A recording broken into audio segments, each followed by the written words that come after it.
Good evening, everyone. Wait. Can't find the mouse.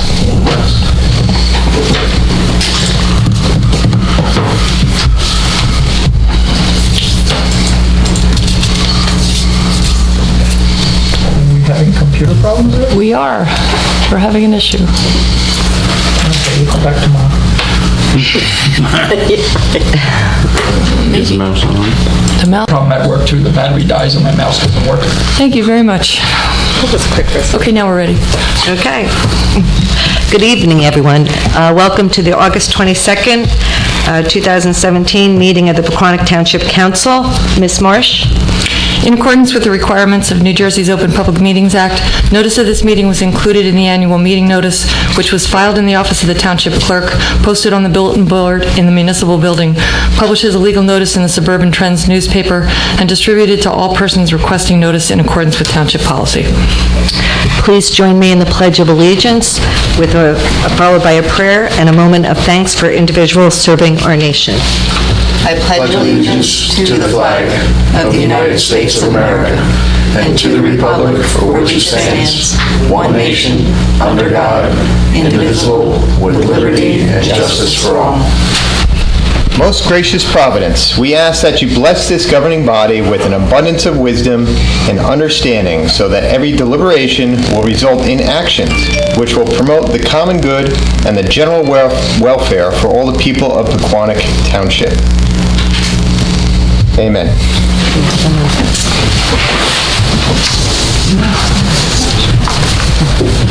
Okay, Carol, if you can please call the roll. Mr. Hurd? Here. Mr. Cole? Here. Mr. Phelan? Here. Ms. Winterfield? Here. Mayor Florence Lynch? Here. We have a quorum. Okay.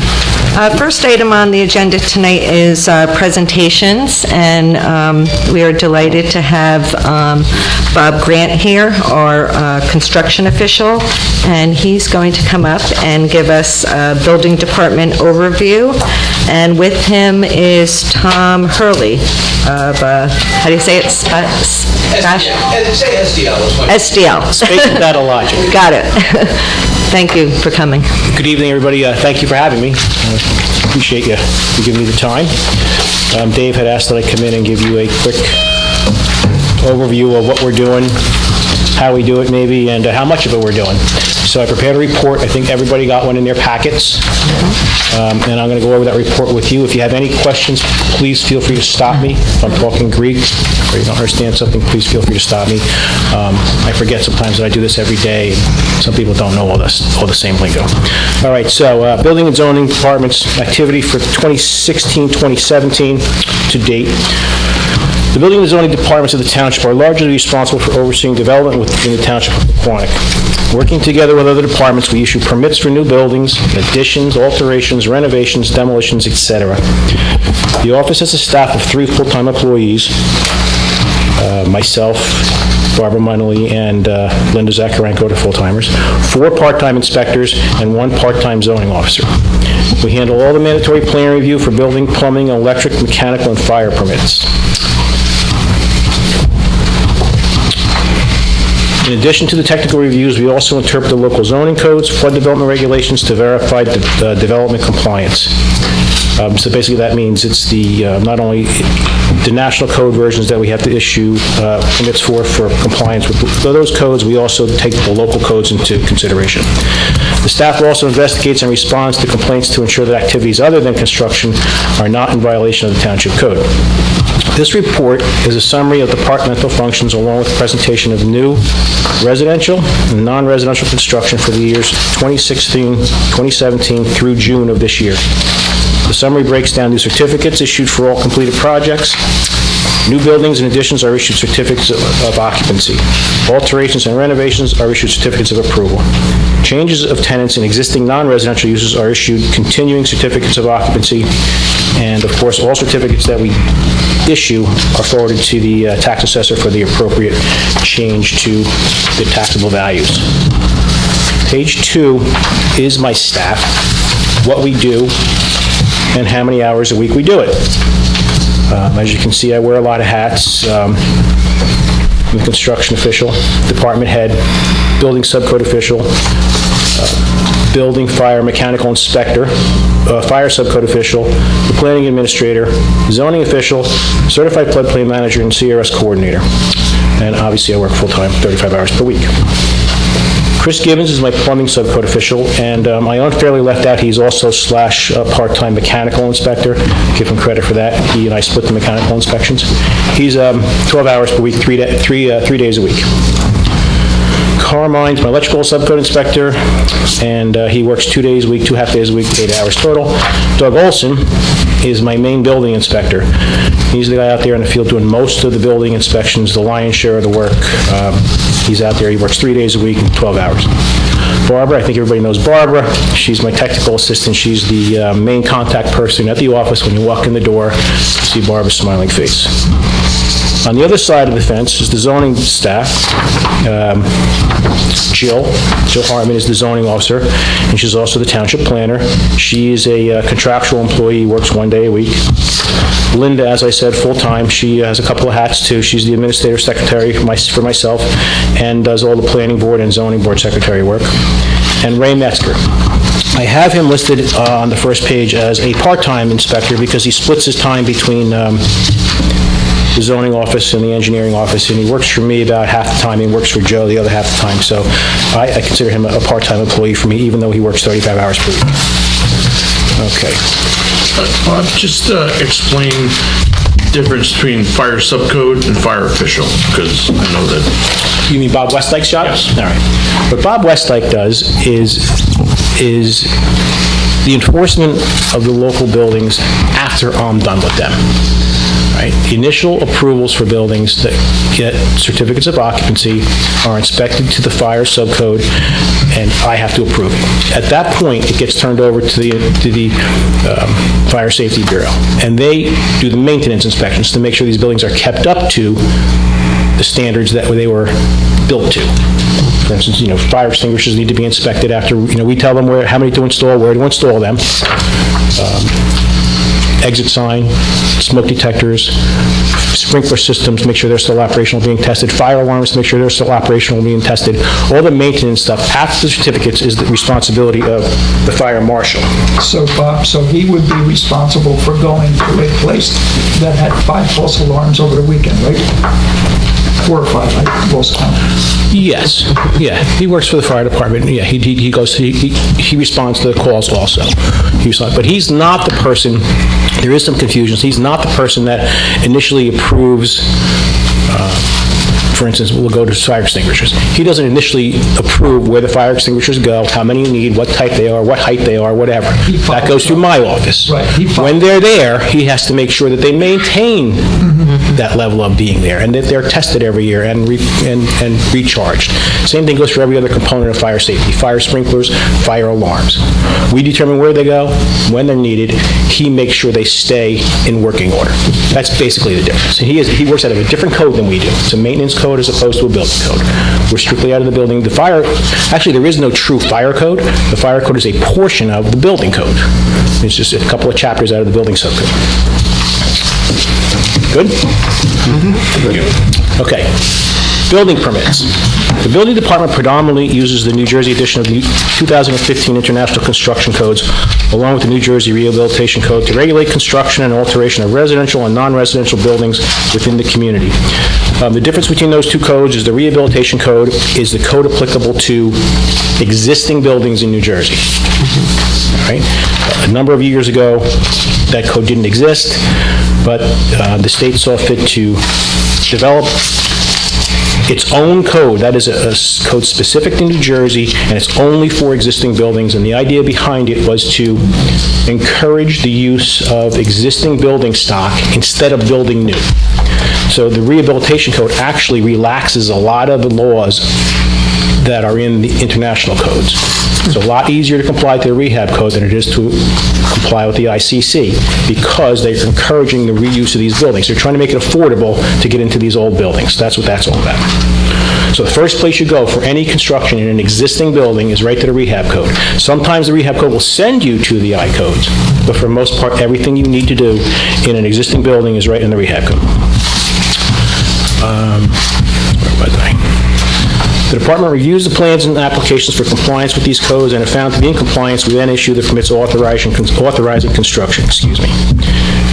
2,653 building permits, zoning permits, construction records, clearance certificates, and CCOs were issued in 2016 and the first half of 2017. So we've been pretty busy. A lot of permits. This level of activity is approximately 8% higher than the previous 18 months, with construction valuation of about 15% higher. And this would seem to indicate to me, as the economy is improving, people are taking on larger improvements. An example of that, within the last 18 months, there were 10 single-family demolition permits, where in the previous 18 months, only 4 non-buyout related demolitions were applied for. And that says to me that people are knocking down these houses, and with the exception of one of those single-family demolition permits, every one of them was for the purpose of rebuilding a new house. The odd one out was the church parking lot they just expanded up at the end of the boulevard. They knocked that single-family house down on the corner there and put the parking lot. But 9 out of the 10 of those were for purposes of building newer houses. Once permits are issued, the department inspects the work in progress to confirm that the projects are being built in accordance with the release plans and to verify code compliance. During the reference time period, the department conducted a total of 5,809 inspections of jobs in progress in 18 months. Again, it's a lot of inspections. Property maintenance / code enforcement. The building and zoning departments continue our ongoing emphasis on inspecting properties in the community to ensure that they are being maintained in good repair. Most of these inspections are completed by our code enforcement officer, Ray Metzger, and are above and beyond the inspections referenced above. So the 5809 does not include the inspections that Ray makes on a daily basis. He's on his own, he's not included in this report as far as the 5809. A good portion of those inspections are related to abandoned bank-owned properties, which are a challenge in themselves. Just to be able to find a responsible party, everybody spends a lot of time trying to search out property owners for these abandoned properties because they seem to change hands quicker than you know what. Every week it's somebody different. In other cases, these inspections he does, neighbor-to-neighbor complaints, sometimes they get contentious, but we stay on them because we realize they're important. We know that, keeping people, in compliance, helps the neighbors and helps ensure our property values are being maintained. In addition to the daily ongoing code enforcement regarding things like illegal fill, unregistered vehicles, illegal fences, illegal signage, abandoned pools, etc., we're enforcing Ordinance 2016-06, prohibiting sump pump connections to the sanitary sewer. As you recall, we had the issue with the sump pumps, and Ray has, to date, and Ray has done exclusively most of these things. I've done a few of them, and so has my plumbing inspector. Mostly Ray has done them. To date, as of June 30th, we've inspected 391 homes out of a total of 1,520 sewer customers. And in that time, out of those 391, we found 10 prohibited connections that have been fixed to date. All right, and how we're doing that is we're sending out letters 30, 40, 50 at a time, targeting neighborhoods. We didn't send out a mass mailing to everybody because he would never have been able to handle it all himself. So we're doing it, neighborhood by neighborhood, sort of. We send out an initial letter. We're getting a pretty good response, 70% maybe, and then we'll send out a follow-up letter to the 30% who don't comply. And I think in only one case have we had to resort to notifying utility to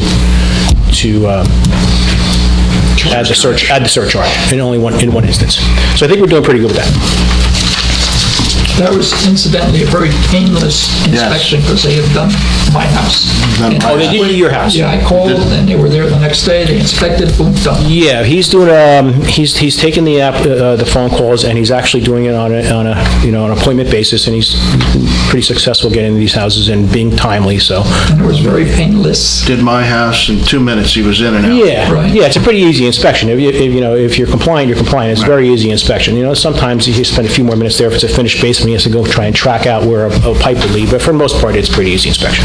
Bob, what happened with the 10 that were found in violation? They've been corrected, right? Have they been corrected? Yes, the 10, yes, they have, yep. But they have to correct to code, right? or Well, in most instances, it's just a matter of taking out a tailpiece off the sewer connection. It's pretty easy to connect these things right, so I don't think in any cases have I required anybody to actually get a permit to correct it, but Ray does go back and ensure that they're corrected. So. Page 4. This is just a synopsis of our permit activity summary report. Breaks down those numbers that I had previously given you into exactly what they are. At the top is the 1,848 uniform construction building permits and ongoing permits. Next one down, the 671 are the zoning, the CRCs, the CCOs, the fences, the sheds, and the smaller things like that, 671 of those. And permit updates, they should be combined with the permits. A permit update is basically the same as a permit, it's just a tag along to a main permit, but the same work gets done on a permit update that does on a permit, so that really should be added to the 1848. Total, like I said, is 2714. The values of construction you see there, the construction costs, these are the numbers that are given to me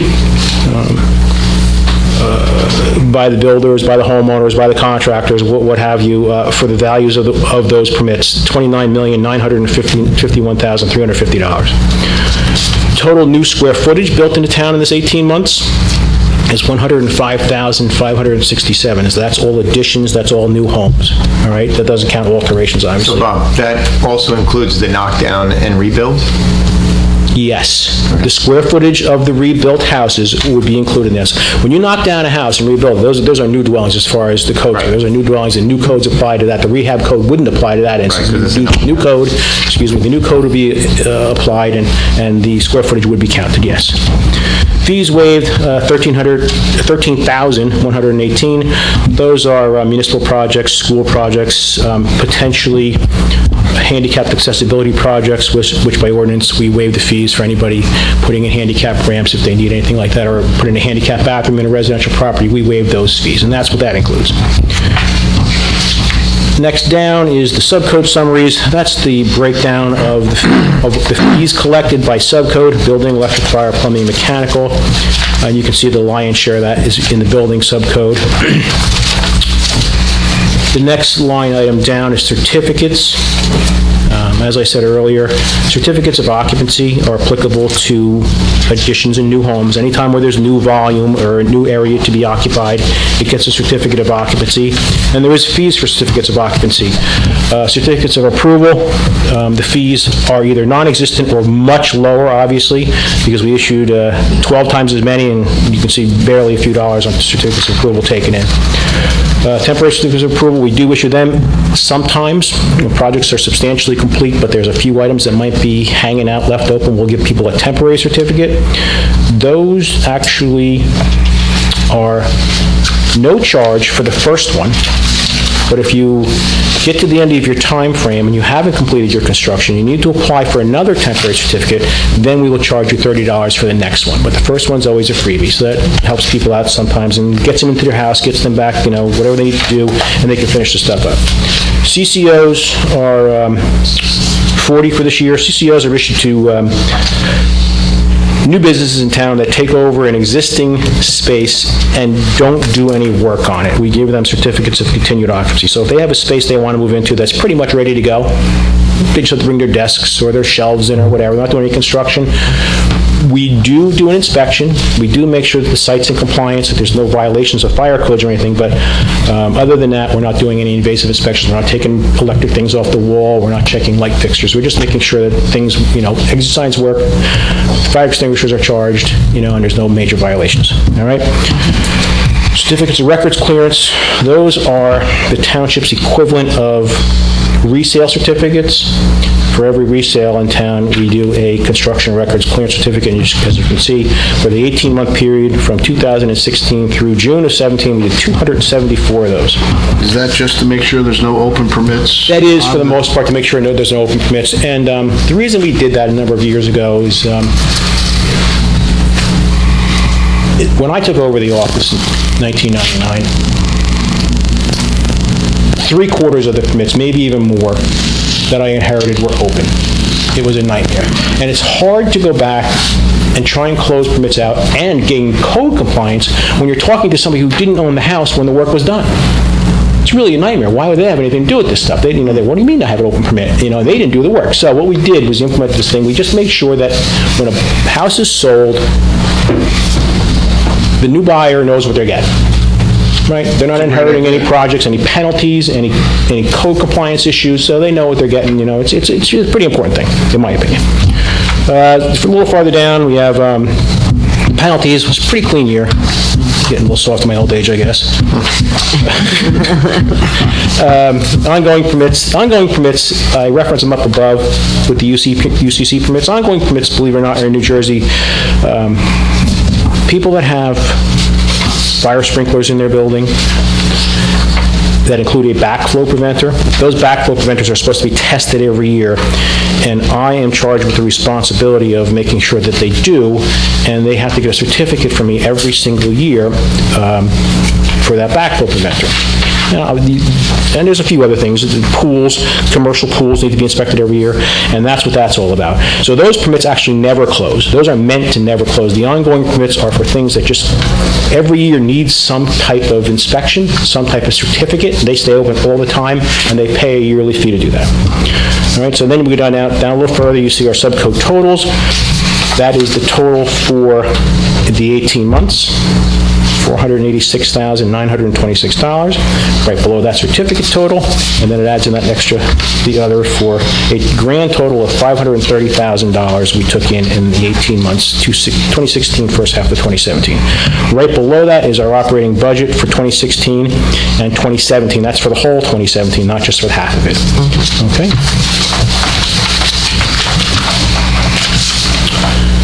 Page 5. The inspector log reports. Pretty self-explanatory.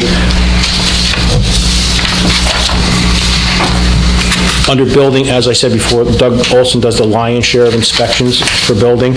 He's out there 3 days a week. 470 of them I did were on days that he was either off or was on days not in town.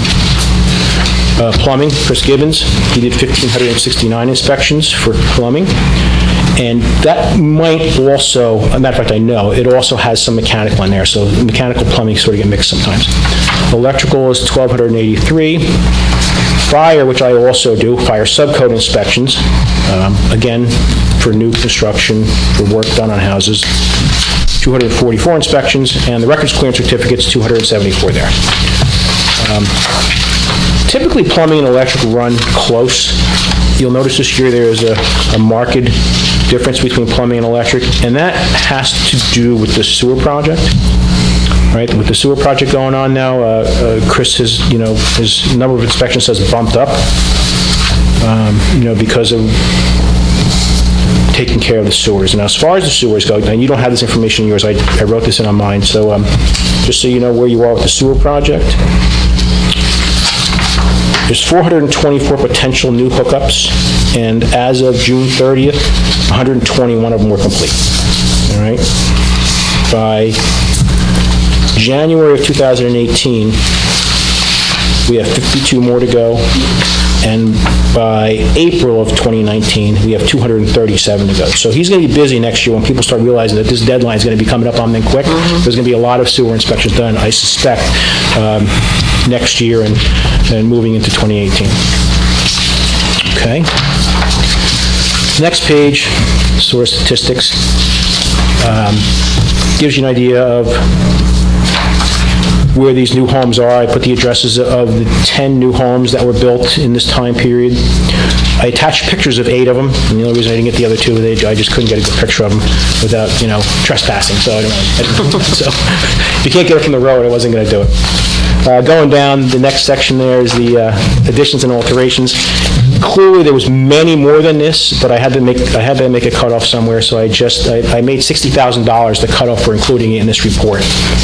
Clearly, there was many more additions and alterations than that. Down below that is the demolition, the 10 I referred to earlier. All 10 were demolished for purposes of putting up a new house, with the exception of 2 Pearl, the first one on the top there. That is where the parking lot stands for the church. I have a question on demolition, because I sit on the Historic Commission, and they always ask me about being notified about homes that are possibly... I do have a list, and if Okay. any of them, I do have a list on my desk. If any homes have some historical significance, I do. Okay. I do. Before 150 Mountain came down, they were notified. Yeah. And that's the last one I can think of that had any historical significance. And I guess the one on Sunset, I guess they weren't notified about that one. 43 Sunset? That wasn't on my list as of historical. Well, I guess it depends, and I think we need to clarify at some point, like, what is historical? Like, I think there's... I can make my list available to you, the one I'm working off of. Yeah, maybe it should. These aren't necessarily historical homes. They're homes with They're old, historical right. old homes Right. with some type of historical I think significance. it's better sometimes, and I'll need to talk to them. It's like we pick a year, and there's this year and back. Yeah, Because we yeah. can't just... I do have that list. I've had it forever, and I do consult it when houses come down. Yeah. So you know. I don't We think... do need to clarify that, because every once in a while, they're disgruntled, and I'm like, that's exactly what I do. 43 Sunset wasn't any historic I value know. that I knew. No, it was just a The age or 1940s. year we pick isn't, right. 1969. Every house is going to be on it. Yeah, I'm going to have a conversation with them again, because I'm just, every couple months it comes up, and it's like, I'd be more than happy. Once it's down, it's to down, go to a you know? meeting if you want me to, and share the list I'm working off of. If it's not the right list, but it's the one I've had forever, I'm pretty sure it's the one. But I'd be more than I happy. think we just need some clarification so that everybody's on the same page, that's all. That's right. I mean, it's much better than the communication was in the past, but now that, I don't have to say it anymore. Got it. Yeah. Yes. I just had to mention it, or I'd be, Okay, if you see something that you think is for sale, that has potential for being torn down, you can always shoot me an email just to keep me on my toes, make sure I don't miss it. But I don't have is there anything we can do about it, though? They like to be able to get sometimes permission, to maybe take pictures and document and things like that. It's not that they want to stop it from going down, they just want to have, Houses will eventually be old someday. We have a database of photos of every house in town. So, It's on microfiche. yeah. That we can't print anymore, right? I know, I just had to mention it because I know that they always bring it up. So maybe we could just Again, give it a if review. you ever have any questions about any home that you think is about to come down, shoot me an email. Yeah. And just make sure I didn't miss it if you think it has some significance, and especially if you see a placard in the window or something. Well, this year, I would just like to solidify it so that we don't have to keep talking about it. Yeah, that's all. That's a good the idea. values that you have for the new homes, Those are not taxable values. Those are those are the same values that I referenced in the beginning portion of it. Those are the costs that are given to me by the builder, so take them with a grain of salt. So is that the acquisition of land or Before just the the build project? These are the values, these values refer to the construction costs that I am told by the Right. builders, homeowners, contractors, whoever, this is what it's costing them to build a house. And you can see there's some discrepancies in these numbers, obviously. But at least it doesn't cost... but the permit's based on this number, isn't it? It's not. Oh. The only thing that's based on these numbers for permit fees is the state portion, the surcharges. For new homes and additions, our fees are based on cubic volume, and I think it was done that way by design to prevent exactly what you're just talking about, Dave. The state has given us a little bit of leeway recently to construction officials to question costs if we think it's necessary. Previously, we couldn't do it. If someone told us a deck cost $10 to build, we had to go with it. Because things like alterations do get charged per dollar value. You build a deck in your house, costs you $5,000 to build, we're charging you permit fees based on that $5,000. People would sometimes not be 100% honest when they were giving me those numbers. Right? The best way to put that. The state, until just recently, gave us no authority to question anybody. It is what it is. It is what it is. But recently they gave us limited authority where they said, listen, if it's something so crazy ridiculous and that you can clearly see they're just trying to beat you up for permit fees, you have the right to ask for a professional appraisal, so to speak, or a true contractor's estimate for a homeowner type job. But for the most part, you can make a phone call and say, come on, is this the real number? And you get what you need. Okay, so to go further down the list here, elevations. There's 2 elevations we did in this time period. Both of these were the result of substantial damage determinations. 15 Brookside and 72 Village, they're both going on right now. You guys probably know that. Believe it or not, we're still doing flood damage permits. Did 12 of those in the last 18 months. And down a little bit below that, it gives you an idea of some of the other types. We've done 46 kitchen remodels, 72 bathroom remodels, 37 solar panels, air conditionings, 17 in-ground pools, tons of siding, tons of roofing, and there's the 112 sewer connections. That's actually went up to 121 since this report was written. Next page is the non-residential stuff. The 2 new buildings. The one you can miss, actually, neither one of them can you miss, Tavern 5 and the Legacy Castle. Status update on the castle. You know, we're there just about every day now. They are shooting for September 8th to get in there, believe it or not. I question whether they're going to be able to do it, but they seem to be pretty confident they can do it. They have a long way to go. They have a long way to go. The kitchen equipment's not even in yet. There's no cooking utensils in the place. Fire suppression's not complete yet.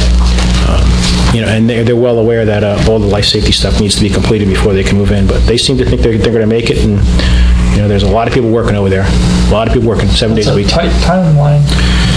Well, you know what I think could potentially happen, and I'm not 100% sure, but I hate to speculate because it's none of my business, but because the operators who are on board to operate it also have the brownstone, you know, if they can get all the life safety stuff done and don't have the kitchen operational, I suppose they could always cater the events from the brownstone, but that's none of my business. Bob, and is it possible that they're going to be able to finish the first floor with the 2 rooms and continue construction on the upper? Yes. Well, If they are going to open on September 8th, that's the only way they're going to do it. Okay. As of, I didn't go there today, I went there yesterday. I was there. The head even started sheetrocking the main banquet room upstairs yet. Right. And it's a football field in there. Yeah, I know. There's a lot to sheetrock in there. Yeah. So that's not even sheetrock yet. So I suspect maybe that might be by design. Maybe they're just focusing on downstairs to get the downstairs ready. Yeah, when we toured it, They'll they just- said they wouldn't open the upstairs till another year. They'll open the Yeah. upstairs Yeah, that's first. what they said. And that's okay, again, except that all life safety has to be done, and that includes all the life safety stuff upstairs. All the sprinklers upstairs, whether the room is sheetrocked or not, need to be Right. operational. The fire alarm needs to be operational. All that stuff needs to be done, whether or not it's occupied space or not, because obviously people are downstairs. Okay, so this page, I know I'm going on long, guys. If you want me to go sit down, just... Let me just ask you a question. Am I reading that right on 101 Alexander Avenue? About what? Magnified Brewery? Oh, I didn't say it. What is that? Actually, They're actually already out. they're out. Oh, I just heard that. I just heard that from the building owner last week. They moved out. Yeah, They're too small. They got a bigger place in They weren't using Fairfield. it as a brewery, they were storing. But to that point, there is a, Yeah, how many of these are gone already? So, quick question back on the castle. So, do you remember how many people from life safety it's allowed to occupy that? In total, when they're full operational? no. But they had to come up with a plan that you guys approved for getting all those people out at a certain Correct. time. I have a life safety plan, yeah, that shows all the exits, the amount of people to use, what exits. Yeah, I have that, of course. According to what they've said, they're not going to be having functions in the 2 downstairs room and the upstairs room at the same time. It's going to Could be a be parking problem. downstairs, right. Could It's be a going to parking problem. It's a huge parking problem. It's going to be upstairs or the 2 downstairs. But our life safety is based on that place is fully packed and something bad happens. We need to get Yes. everybody out within a certain Yeah, well, the time. fire department has a plan for evacuation. I have a plan that shows how many people can be in that place based upon exit capacity and lengths of travel.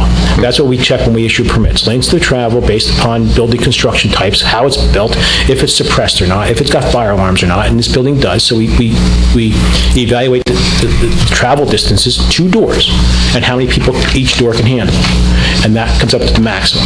The I stairs, don't remember what it is, but it's a lot of people. right, It's a lot of stairs people. going down are pretty wide from upstairs. Yeah, and there's four stairwells there, and plus the main stairwells, plus the elevators, which you shouldn't use, but they will get used for the handicap. But yeah, there is, So, and everything dumps underneath to the parking underneath? 'Cause I no, don't see well, any the outside. four stairwells dump into areas where you can come right around those towers, right out. The main doors dump out into the horseshoe drive in the front. Right. And to be honest with you, 90% of the people, maybe even higher percentage, are going to go out the front doors. People go out the doors that they go in. they came in. Right? Dave would know from a fire perspective. People who go in one door, go out that same door. Whether or not they're instructed to go somewhere else or not, that's the way to go. So that's the best case scenario, actually, also, because it gets people to where the fire department, I believe, wants them, out the front door to the left. Because it is a tight site with the lakes there and all the, fire department needs access for the way in. I know Bob Westdyke's concerned about, trucks pulling in and people running out, so, there's a plan in place to direct people to where the fire department wants them, so. At full capacity, didn't they say it was like 2,000 people that they can hold in there, but you would never have really that many in there probably? Yeah, that could be, but I don't want you to hold me to that number. I'd have to go Right. back and look. Before you could fit a lot of people in there. You could fit a lot of people in there. It's a big place. It's a big place. I mean, I don't remember the it's going exact to be number. successful, so whatever the capacity is what Yeah, they're they're going gonna to want have to fill there. it, make money. So, just want to make sure it's safe and good food. You know what? I'm going to make sure it's safe, so. There you go. Yeah, that's what I do, so. It'll be safe. It'll be a safe building. And quite frankly, they're doing a really good job there. If anybody's toured it, I mean, they're on top of it. Before they do things, they call and ask me, which is always a good sign. There's a lot of people who don't do that, but they do. They've called and asked me a lot of questions. A lot of things I couldn't answer. I have to go look up, because you don't do these types of buildings every day. So I've learned a lot, too, doing this building, but it'll end up being a good building. It'll be safe. Rest assured of that. Well, I can't find it on this list. There is a whiskey place in 101 also. Dumbass Whiskey, I believe it's called. They're 101 Alexander. I don't see it on my list, so it must have been in the prior 18 months. It must have been in the prior 18 months. Is there? Page 8. Just projected construction for what we know about right now. And this is either things that might be on my desk under review, things that planning board, we have subdivisions for. Hospital is always doing work. Cedar Crest is always doing work. 5 Mountain Ridge is on here. That's a job that's been sitting on my desk for about a year. They have problems with soil erosion. So we have plenty of work moving forward. Here's a question. When a commercial building, whether it's Cedar Crest or the castle, comes in, do they also have to give you values? Are they Every permit has a value to the cost of work, yes. whether it's a $200,000 single-family house or a $2 million commercial building? Correct. They all give me prices, and alterations too give me prices. Every job has to have a price to it. That's So if you had a commercial building that just kept on expanding, they kept on developing the property. Correct. You could look back and see exactly what the value of it from the building department is on that property. what the value of construction is. What The value of the stated building, value. taxable value of the building totally is out of my hand. Right. The value of construction that I am told, and take that with a Yeah. grain of salt too, But what they put on record. Correct. That I have for every single job, yes. And I try and keep those pretty close to the vest to make sure they're accurate. The last couple of pages, I'm not skipping over conclusions, but the last couple of pages here you'll see are pictures of some of the houses that I had put on the report. 13 Walnut, 34 Mountain, including the square footage of these houses. 72 Mandeville, 74 Mandeville, those are right next to each other, obviously. 43 Terhune. 43 Sunset, the replacement of the house that Kathy, you were concerned about. 261 Boulevard, which is almost ready for CO now, and obviously Tavern 5. All right, so I'll just go over to page 9, and then I should be good. Okay, conclusion. Page 9. With permit activity remaining at a relatively high rate, we can expect to issue approximately 1,350 construction permits and permit updates by year's end. If we do, 1,350 combined permits will rank as the third most in the last 10 years. The only 2 years that will eclipse that are the 2 years we were also dealing with all those flooded homes in 2011 and 12. If we do 1,350 this year, that's what it projects out to. It'll be like I said, the third most in 10 years. This, however, isn't the only thing we're doing. We're doing a lot of other stuff.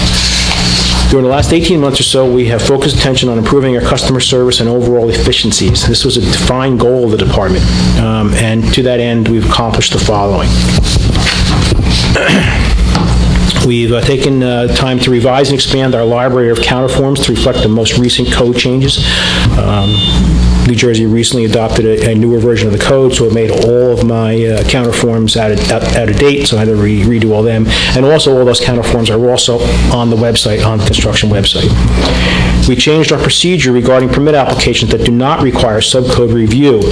Contractors/homeowners can now expect immediate issuance of these types of permits. We call them counter permits, siding permits, roofing permits, water heaters. So when a contractor comes into me now, instead of giving me an application and saying, oh, we'll call you back, come back in a couple of days, we'll take care of it right for them right there. As long as they have a check to pay for it, we'll take care of it right for immediately. Save some time. We put credit card machines into service in both departments, construction and zoning. We revised our zoning permit application, this is probably about 18 months ago, into a single document now, applicable to multiple scopes of work. Previously, we had different zoning permit applications for different things. One was a shed, one was a pool, one was a fence. Everything's now in one form, makes it a little easier for people. That's also on the website. We created a graphic to try and help out with the home elevation process. That's also attached on the back, home elevation, building permit, construction, inspection process. It just outlines the process an applicant would go through in order to be issued a building permit for elevating a house. Goes through the prior approval process, what inspections are needed, what certificates are needed, and so on. We created a new substantial damage, substantial improvement cost estimator application.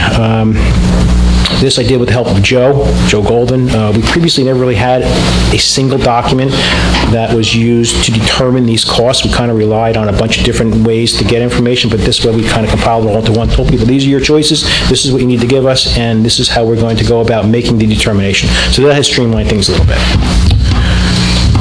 We continue our involvement with Insurance Services Office, which is a grading company for insurance purposes. During their most recent review for building code effectiveness, and they do this they try and do it with every town in New Jersey. I'm not sure if all towns participate, but we do. We take the time to sit down with the scorers, and it takes about a half a day. They want to go through our files. They want to see our inspection records, numbers of permits issued, how many hours our code enforcement guys work, our effectiveness, how many failures we have, so on and so forth. And we scored good. We scored a 3 for residential and a 4 for non-residential. And similar to how CRS works, the lower the number, the better. So we're doing pretty good. And that number is, once ISO comes up with a number, that score is used by homeowners, insurance writing companies, to establish rates. The lower, just like CRS, the lower number, the better. So when people are writing homeowners insurance policies for New Jersey, they check out the ISO rate. The lower, the better. So we're doing pretty good on there, too. What's the lowest? 1? I would imagine 1. How long have we been doing that? I think it's a 5-year cycle. I think this is my 4th cycle. Okay. So I don't know if my predecessors had done it or not. I've been here since 97. No, it's okay. Oh, but you've been doing it. I've been doing it all along, yes. Okay. Last but not least, we partnered with Spatial Data Logic to provide us with enhanced licensing, the enterprise license, and the public portal. I wouldn't even go into explaining them. I have Mr. Tom Healy from SDL to come up and talk a little bit more in depth about these things, but these things are a tremendous asset to the community. The amount of information that's out there now is amazing. We hope someday that all of our information is 100% up to date. I know some of it's not. And that's a large part to, years before I got here, not blaming anybody else, but we didn't have the capacity or the ability to put in all the information that we put into permits now. So, some records that you look up on the computer might not seem like they're complete, but we're working on that. We work on every one of those files whenever a house closes, whenever a building permit is issued, we'll pull the block and lot files out for those houses and try and get those files up to date. So it's going to take a lot of time. There's 50,000 construction files. Just to give you an idea of how many permits we've issued, there's 50,000 of them down there. If anybody's ever been in my construction file room, you would scratch it. Anyway, that's it. So that's it for me. Thank you. Like I said, I have Tom Hurley here, who's going to spend a few minutes just go over the software, unless you have any questions. Yeah, does anybody have any You did a questions? great job, Bob. Yeah, excellent. And from the residents, I hear nothing but good things from your department. Cool. And same with the builders and the contractors. They say they love working in Pequannock. Good. That's They good. say you run a tight ship, but it's good. Good deal. Thank you very much. Bob, I Thanks have for one your time. question. Do you have Yes. any overlap with the DCA on the inspections they do on the every 5-year rotating cycle in the multi-dwelling units? I don't. I don't have that license, actually. I don't have anything to do with that. I get notified if there's problems that I need to deal with, because some of the things that they find would require permitting to fix, so they just let me know, we have cited so-and-so for this, so follow through. So you just get notified? Yes. Okay. Thank you. Thank you very much. Tom? He likes to talk. We know that. I'll try and keep it short. Thank you. I brought you some reading material. Go for that, for everybody. Thank you, Tom. I'm going to be one short. We can share. Oh, Carol, that's one thing.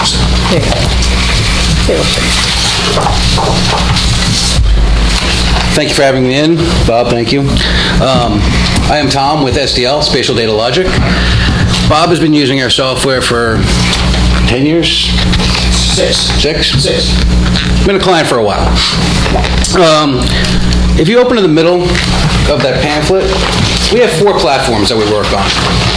We work on the SDL desktop, which is what they use in the office. We have the SDL mobile apps, and this is for all those part-time inspectors in the field. We have the SDL portal. This is for citizens, and we just released the SDL Citizen app. I suggest all of you download it. It's a great app to have. It's downloadable both for Android through Google Play or the App Store. Just type in SDL Citizen, it'll be there. And I'm just going to quickly go through how we're trying to help Bob's department and the other departments be more customer service centric. It used to be, we're a building department, we process your permits, we do your inspections. It's 2017. People want service as well. They want automatic notifications. They don't want things to continue on like they were. So that's when Bob upgraded to the enterprise license. The desktop. It's always done, put in all the permit information, keep track of the inspections, keep track of the complaints, keep track of photos, things like that. But we've added some automatic notifications now. A permit's ready for pickup. Or take a step back. Plans were submitted. As plans are approved, the contractor and the homeowner can be notified the building plan's approved, the fire plans are approved, the electric plans are approved, so they know where they are in the process. They're not lost. That saves a lot of phone calls. And this is what we're trying to do, stop some phone calls and walk-ins. The next thing, permit's ready for pickup. All Barbara has to do is click one button that's ready for pickup. It will email the contractor, the homeowner, the subcontractor, whoever they wanted the info to go to, saying, your permit is ready and it's going to cost you $573.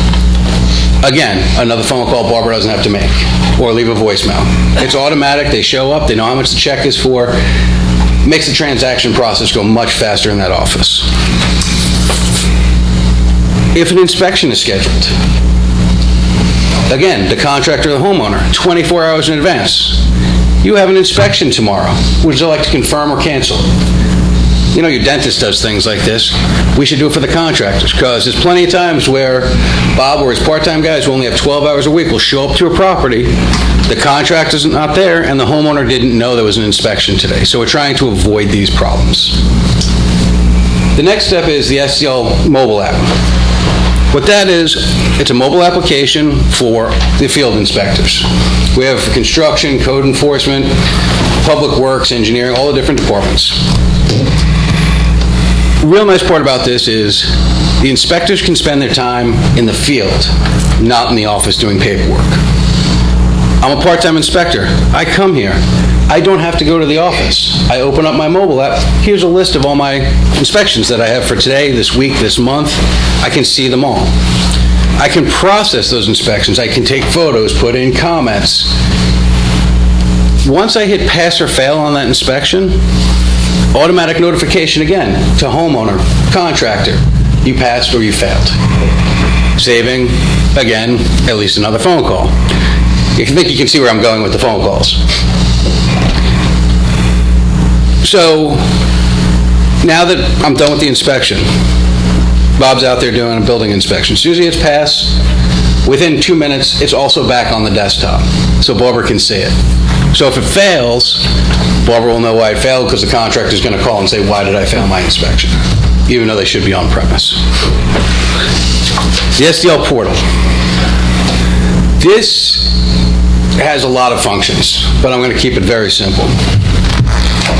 One, it's for the purpose of getting information out to the public, trying to reduce Oprah requests. For certain things like, I'm interested in this house. Does it have any building permits?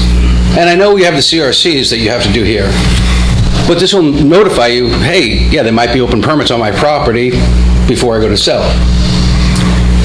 One of my towns, they said the Oprah request, it was Cranford, for the building department went down 70%. I mean, that's a big number.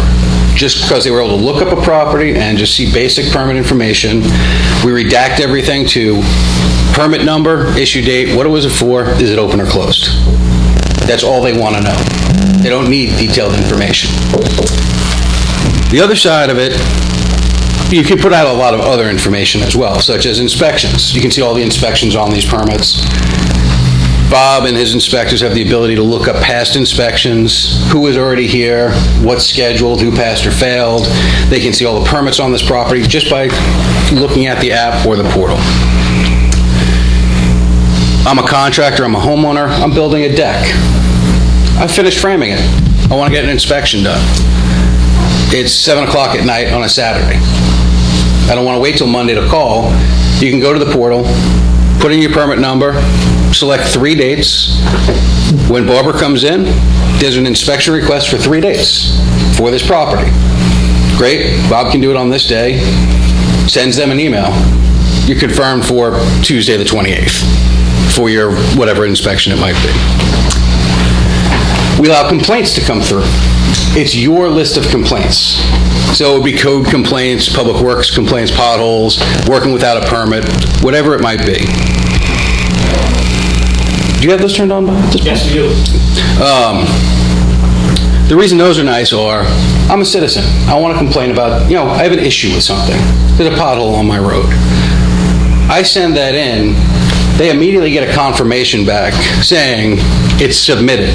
They get an online page for this request so they can see what actions have been taken. When that inquiry or complaint has been taken care of, they get an email saying, thank you for your complaint, your issue has been resolved. So we try and keep that back and forth going. The last thing is the SDL Citizen, which literally just came out last month. I'm actually going to open mine, so I don't want to miss anything on it. That's how new it is. So, first thing on there is to report an issue, like I just talked about. This is kind of like a mini portal, but it's a native app for, as I said, iOS or Android. When you go to report an issue, I don't know, are you familiar with SeeClickFix or any of those other programs? What this does is you can put in your issues, you can track them, but you can also see other issues that have been reported to the town. You're not going to see who put in those complaints from the public side. Their office will know who the complaint was because nothing is anonymous through these systems. You have to sign up for them. But I can see this pothole has been, somebody's already put in an issue with it. I don't have to do it, or I want to be number 10 on that list. I want to keep up with it and, hey, really take care of this. You can use town alerts. What town alerts are, I'm sure you use Nixle or Reverse 311 or something like that. This is more for smaller things like Public Works might use it. That we're going to be doing tree trimming on Alexander on this date, or this road is going to be closed for 2 hours on this date for vacuuming out the catch basins.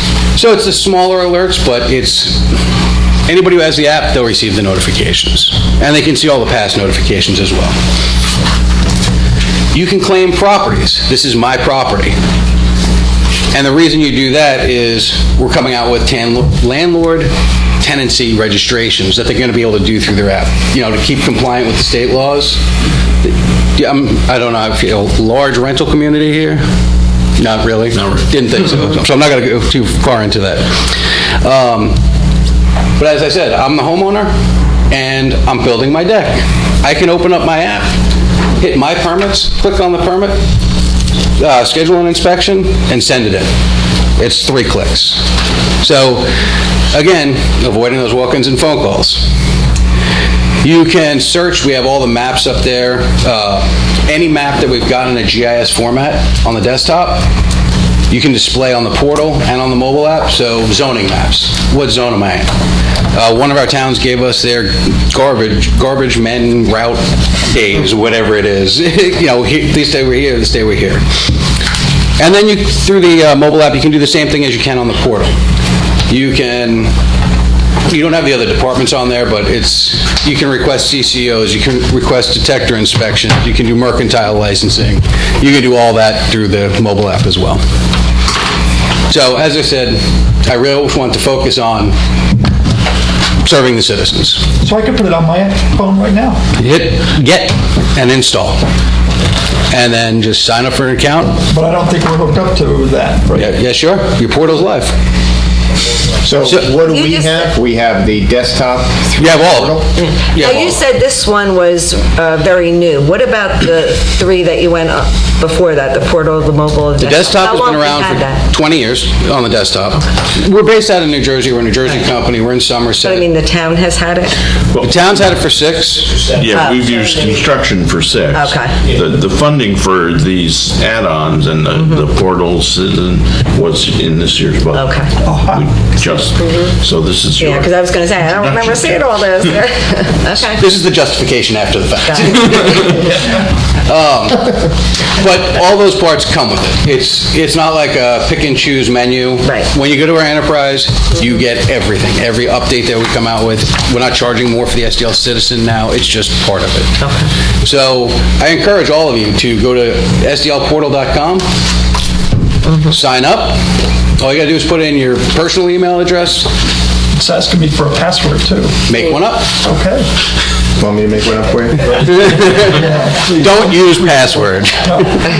SDLportal.com. Okay. And sign up there. It's going to be confirmed. We're going to send you a confirmation that you have to re-log in because we want to make sure you're a real person, not a computer. And that's why we make you use your email address as your username, so we have a way to contact you. So I can make complaints to the town from this. And it goes to the appropriate Make department. complaints right up here. Like there's no garbage cans? But that's a good idea. A lot of people don't want to do it like one-on-one, but they'll go into a portal and do it. Especially now that we have the app. The app, everybody's so used to using them. Yeah. Like we joke, our slogan is, what century is your town in technology? Because I go into towns that's still using a lot of pen and paper. So is this, let me walk you through an event. An event happens, like a Sandy, and trees are down all over the place. Is this something that, let's say, the consumer will have it, and they would take a picture of the tree in front of their street? They can get the XY, and the XY is going to pick up the nearest location, we work off the parcel map, so it's going to pick up the nearest parcel. So that's going to be the location. And all this gets funneled to where? To building department? It would go to the appropriate department, so trees down would probably go to Public Works. And this actually happened during Sandy. We have a full complaint manager on the desktop. So what they were doing was they were tagging the complaints as, urgent, immediate, high priority, low priority. and just following through. We tag it or the consumer's tagging it? No, you're tagging it here, because you're the one who decides. Right.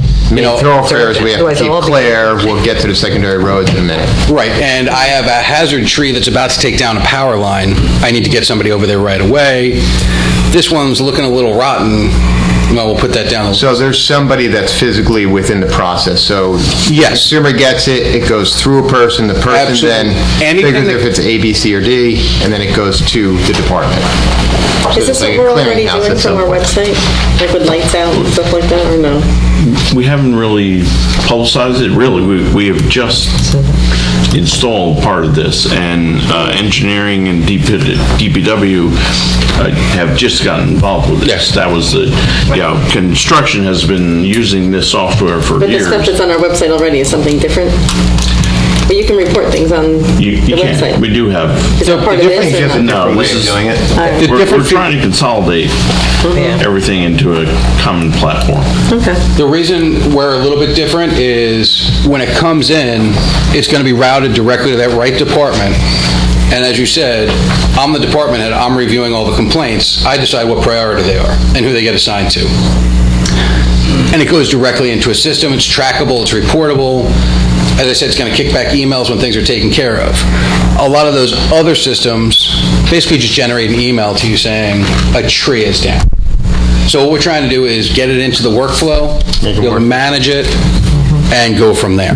Now, other than those kind of things, building and trees down and potholes, what other kind of scenarios can be used through this? I mean, is this something that if my garbage wasn't picked up, I would take a picture and send it into the town kind of a thing, or?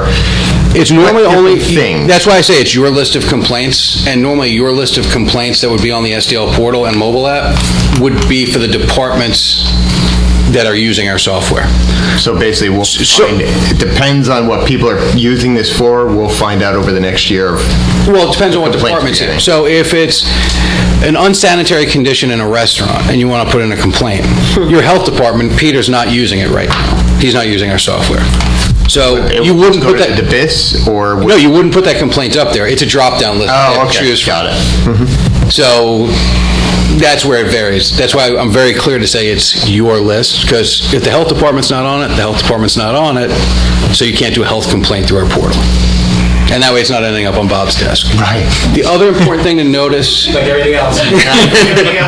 The other important thing to note is anything that comes from the portal for liability purposes is a request only until a person here acts on it. So somebody can put in a complaint about a hazard tree, like I mentioned before, at 2 o'clock in the morning. Right.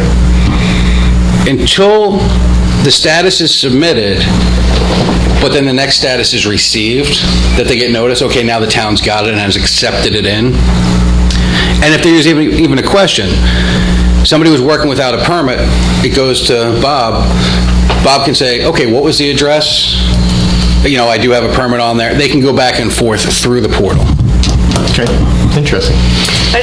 You probably touched on this before, but I want to make sure I know. So if a citizen puts in a complaint or inquiry or request, but they don't know what department it goes to, It automatically somebody's- routes. it automatically will route to the correct Correct, department. because when you set up those complaint types, Okay. you set up who they go to, and we also have what's called a BCC email. Okay. So every time a complaint comes in, let's say for code enforcement, who does your code? Is it Ray? Ray will get an email saying, So he'll know that's what. but he'll also have the mobile app, so if he's in the field, he can actually open and view that complaint Okay. right there. And from that complaint, if he's nearby, he can start an inspection and pass or fail it. He can issue violations while in the field, all that. Okay. Very good. Very Pretty cool. Any other questions?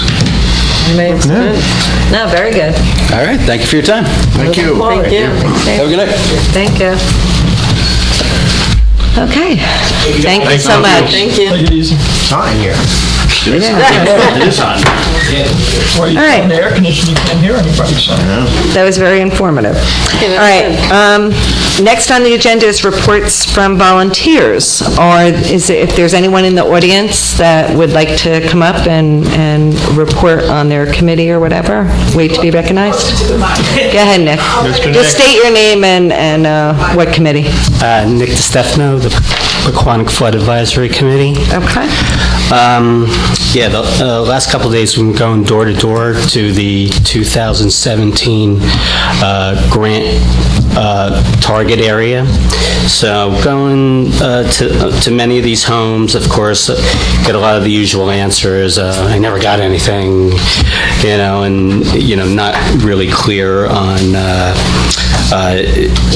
if they qualified or not. So basically, I definitely got a pretty good reaction from most of the homes that I went to today. So I was telling Chris that I'm sure you're going to be getting some more applications in soon.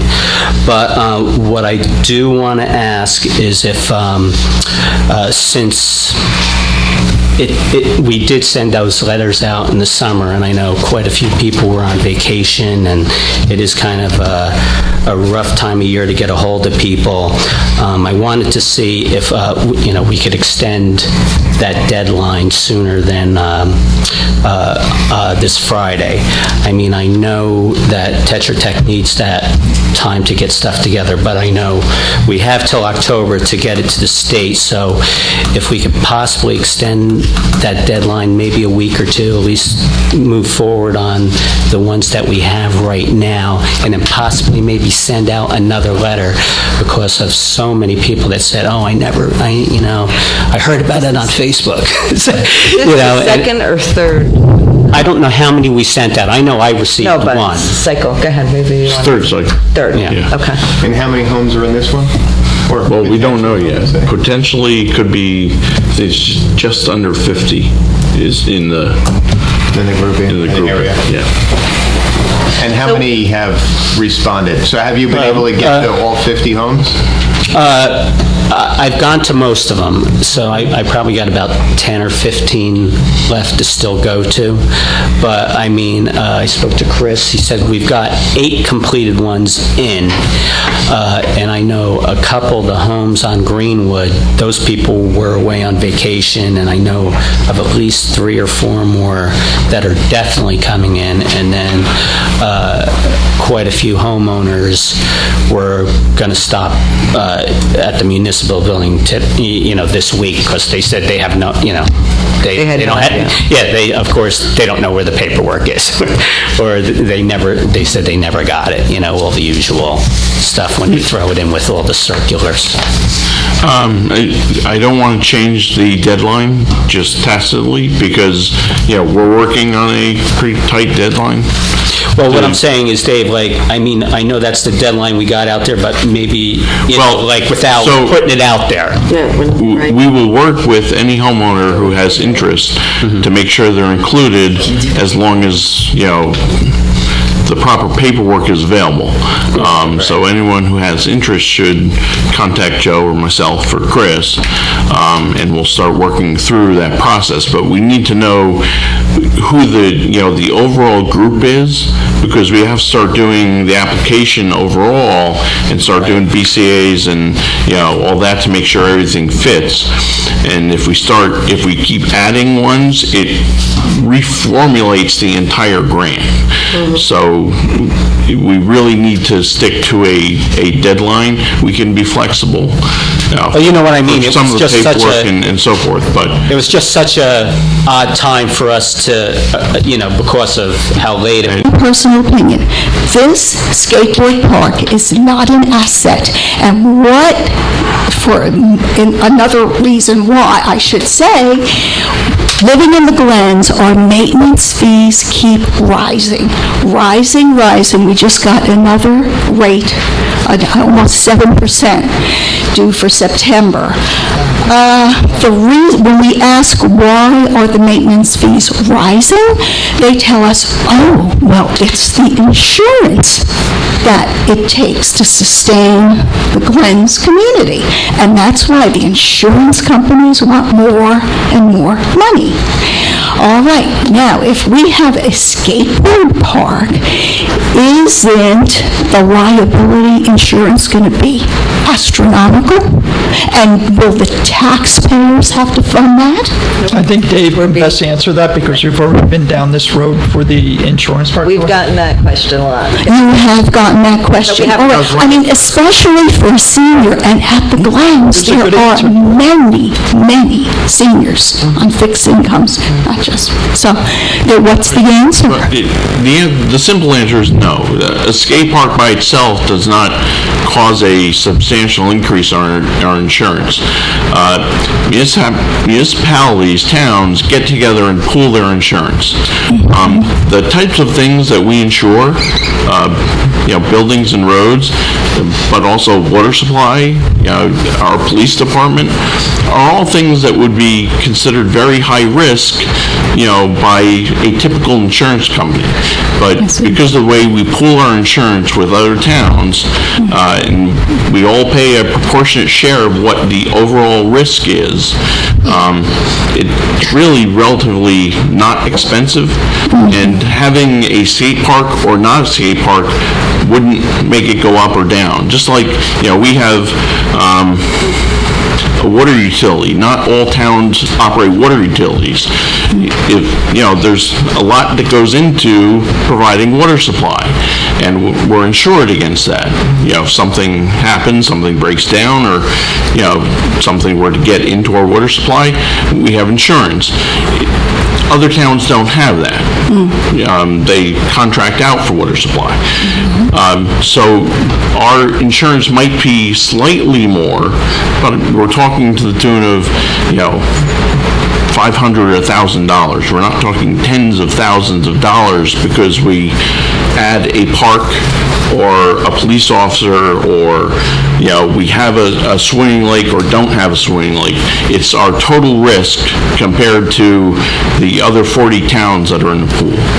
So 40 towns are included in this insurance? In the pool that we are in, which is a Morris County insurance pool, there are 40 towns in it, and we all have the same, essentially, risk. Liability, workers' comp, and so forth. If someone gets injured or something happens, we file a claim, just like any other town would. But having, we have 12 parks in town. Other towns don't have that many parks. They all have risk associated with them. Yeah. But we don't get billed for 12 different parks. Right. Okay. It just seems skateboarding with the helmet and the danger, I can't imagine a greater risk. And, even what happened with that little girl that drowned at the beginning of, was it last summer? Things like that where, you don't want lawsuits against the town. So, all right. Well, I thank you. And when we find the date for the meeting, I'll have to come. I'll make sure you know the date. Appreciate it. Okay. Anyone else? Anyone else want to address council? No? You've asked them. Yes. Come on up. Someone else is in there. Hello, my name is Janice Galliano, 10 Peck Avenue, Pompton Plains. To the gentleman, and I guess any of the skeptics of the skate park, I've been a town resident all my life, second generation. I've been in PV Park, learned how to swim. I know about the swim lanes costing X amount of dollars, I think between $183,000 to $220,000. I just want to make a point that obviously the lanes are only used 3 months out of the year. Skateboard park will be used, probably not in the rain, but in the snow. I know skateboarders will shovel it, they'll maintain it. We were just up in Boston for a long weekend, a huge skate park up there, 40,000 square feet. skateboarders told us, oh, we go under here and shovel the snow no matter what. We're always skating it. Nothing stops us. So I just feel that it's a great investment for kids that don't play organized sports.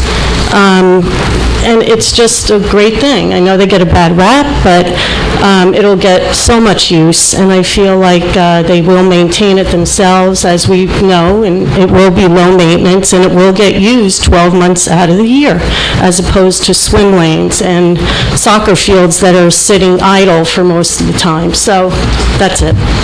All right, thank you. Thank you. Thank you. I would just like to say that I'm not recommending that if we do go for the skate park, that we inquire or encourage anyone to shovel. Because there were kids out on the high school football field this year with shovels trying to shovel off the turf, and that could be very easily damaged, so I don't recommend that. Okay. Passion they have. Yes, come on up, please.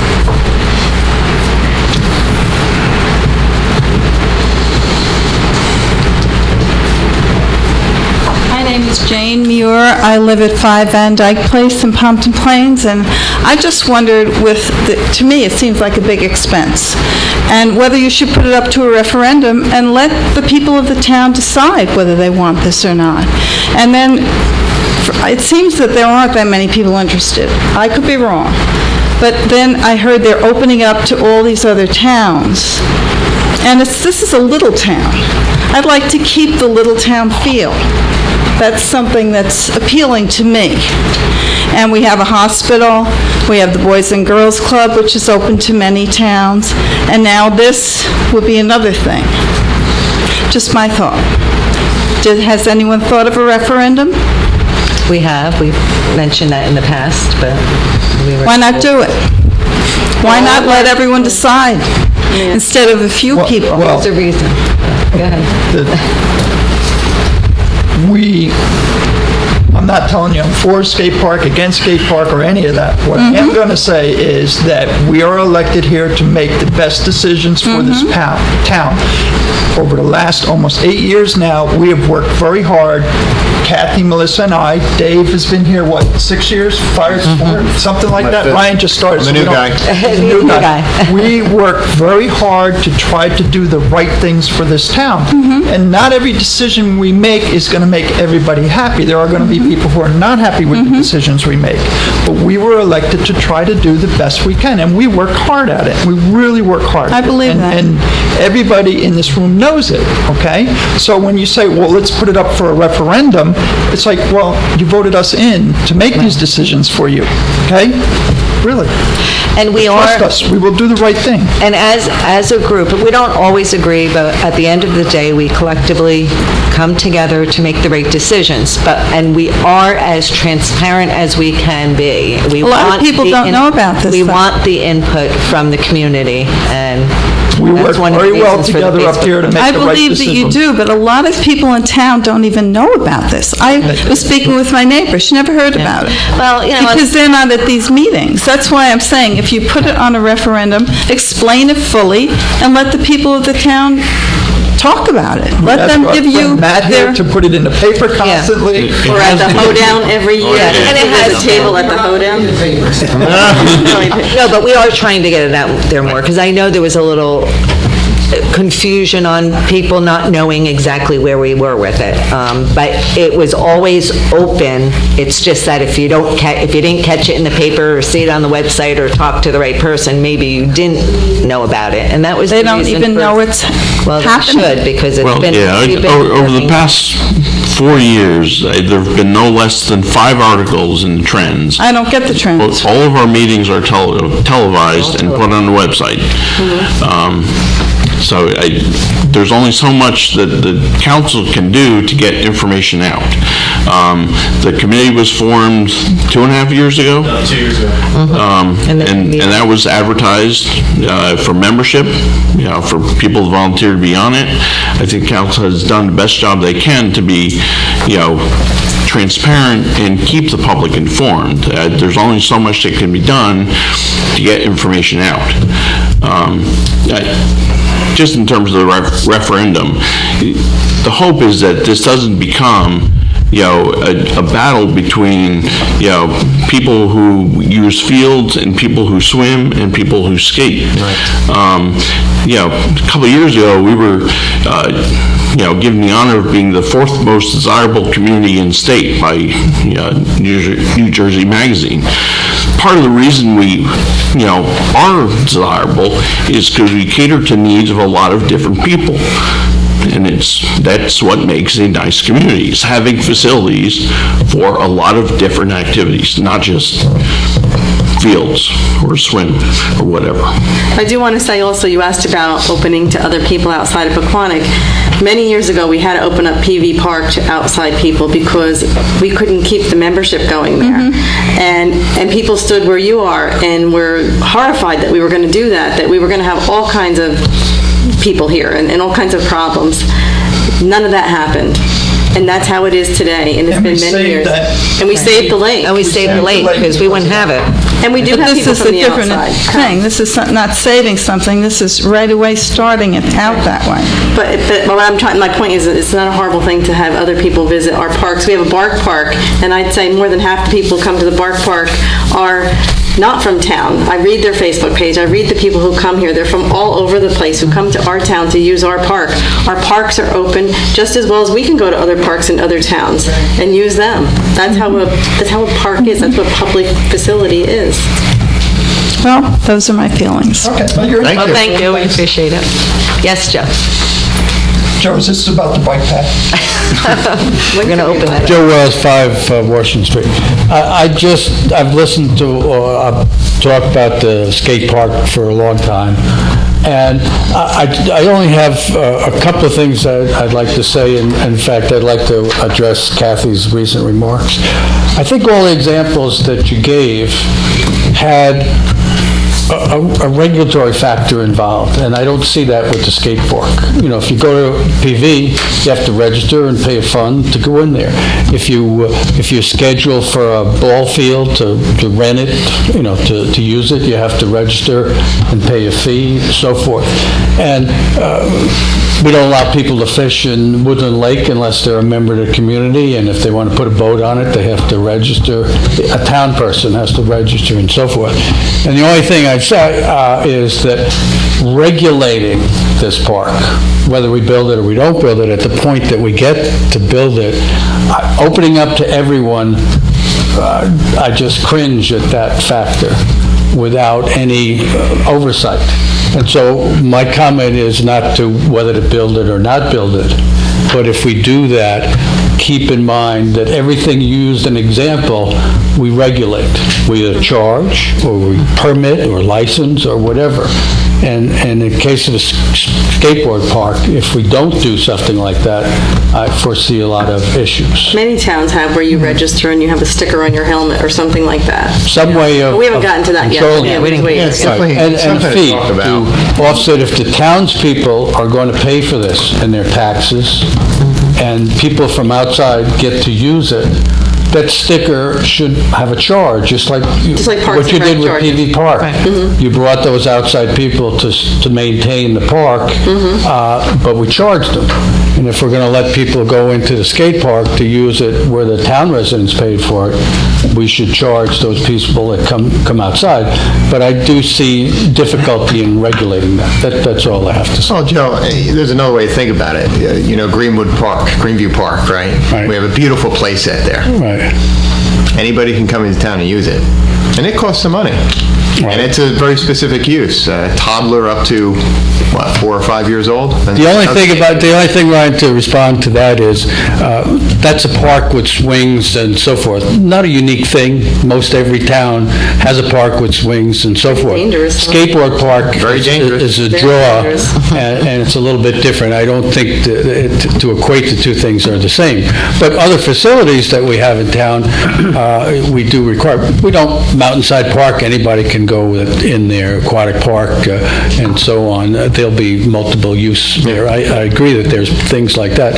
I see this in a different light, as I said. It's not quite the same. Those are early valid. They're very good points for us to talk about when we get to that stage. Okay, thank you. Thank you, Joe.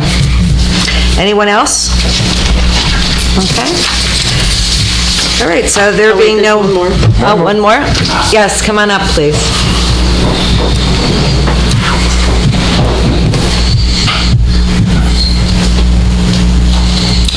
How's it going? My name is Rich Sowski, 151 Lincoln Park Road. Just want to make a couple comments. Positive comments about the skate park, how far it's come, the progress that's been made on it, and address some of the concerns that have been brought up here. A big one that comes up a lot is the cost of the skate park. And people like to go on the internet and they search, they see, there's a skate park out in Oregon or in California. It costs $30,000 to create that skate park, to make that skate park. One of the things that was brought to light for us at the meeting that we had with the designer is that a big difference is the materials and the cost of materials, and the fact that on the East Coast, we have to pay prevailing wage. Big cost drives up the total cost for a skate park. So the materials, if we just had the materials and we could get all free labor, it would be a lot cheaper to build a skate park, to build it on the East Coast. Unfortunately, that's not the case. As the council had said, they were kind of thinking around $250,000 for the designer to design, to keep a budget in mind. Again, at the meeting that was open to the public, it was advertised publicly in numerous places. A well-regarded designer that's done over 300 skate parks. I think he said he did between 3 and 5 that were designed in floodplain areas. One is actually a coastal area in North Carolina that gets flooded on a yearly basis with salt water from the ocean. That he did those designs, so he has lots of experience, and he told us that, as the council had brought up, that these figures are kind of rudimentary. It gives you an idea. This is what the total cost is going to be for materials. This is what it's going to cost for labor.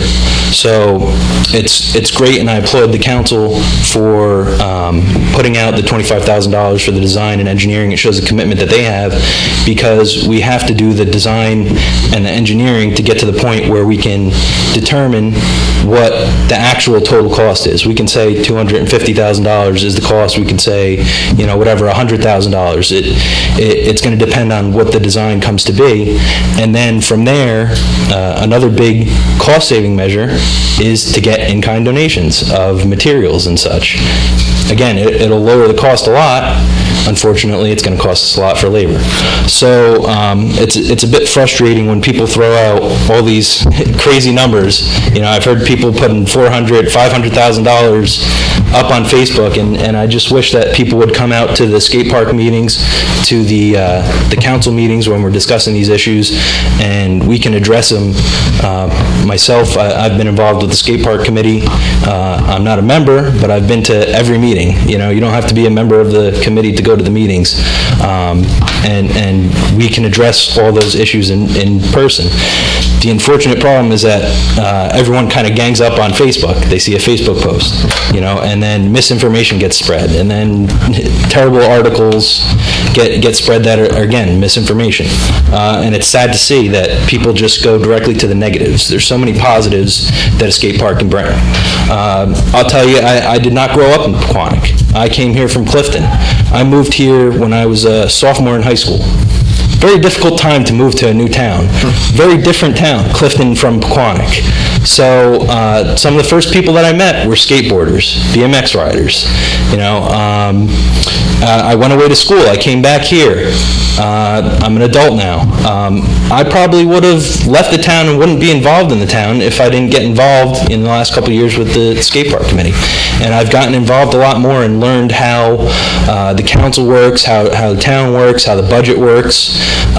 Again, I applaud the council being very open to the community. If anyone has any questions, they're very easy to get to any of the council and have them answer your questions. So it's frustrating to see these false narratives playing out on the internet. So again, I would just say come out to the meetings, get the correct information. I mean, you can do some homework and look on the town's website. I have a couple things here from ordinance that show, more than $250,000 in equipment for playgrounds and fields and soccer fields for all these different activities. And as it's been stated, one of the reasons why this is a great town is because of the diversity, you know, and it's sad to see people commenting again about all the negative things when there's so many positive things that can, you know, be brought to the town. I mean, I'm a member of the fire department in town. I'm a volunteer on the fire department in town. Again, as I said before, I probably wouldn't even be in the town if it wasn't for all the great people that I know in town that are skateboarders, BMX riders, rollerbladers. And the one last thing that I would like to say about the use of the park, it's very hard to gauge something and how often it's going to be used when there's currently no facility anywhere in the surrounding towns for the kids to go to. When I was a kid, as I said, I moved here when I was about 15.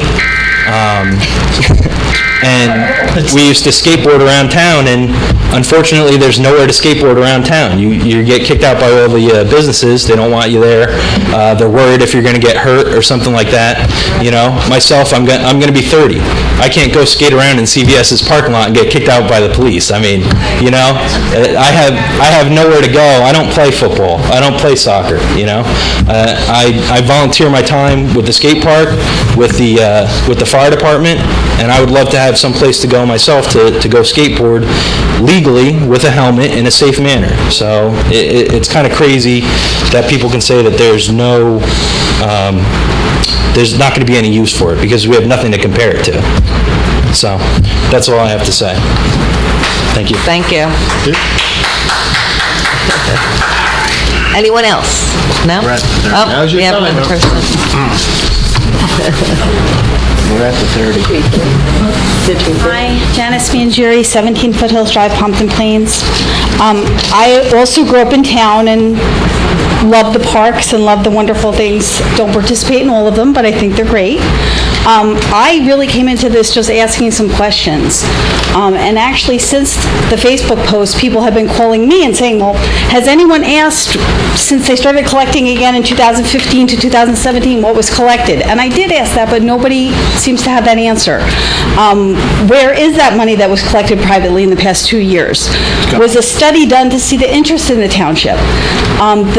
This township skateboard page or Facebook page, whatever it is, shows that there were 16 kids that signed up for skateboarding this summer. That doesn't seem like a lot. I know there are many, many interests in this town. There's people that would like to have a gun thing. There's people who would like to have a ballet thing. You know, we can't take care of everyone. But if there's something that a lot of kids would like to do, then I think we should look at that. But I think we should also study, are there a lot of kids that are interested in this? Because personally, I'm not seeing it. If it's something that I'm not seeing that plays out to be true, great, maybe we should do it. But I think we really need to look into it, because if only 16 people, according to the skateboard page, signed up for the skateboarding classes this summer, that's really not a preponderance of the children in this town. There's so many children in this town. Also, they're saying there's not a lot of things to compare it to. I know Specialty Sports closed on Route 23. There was a place in Pine Brook that also closed.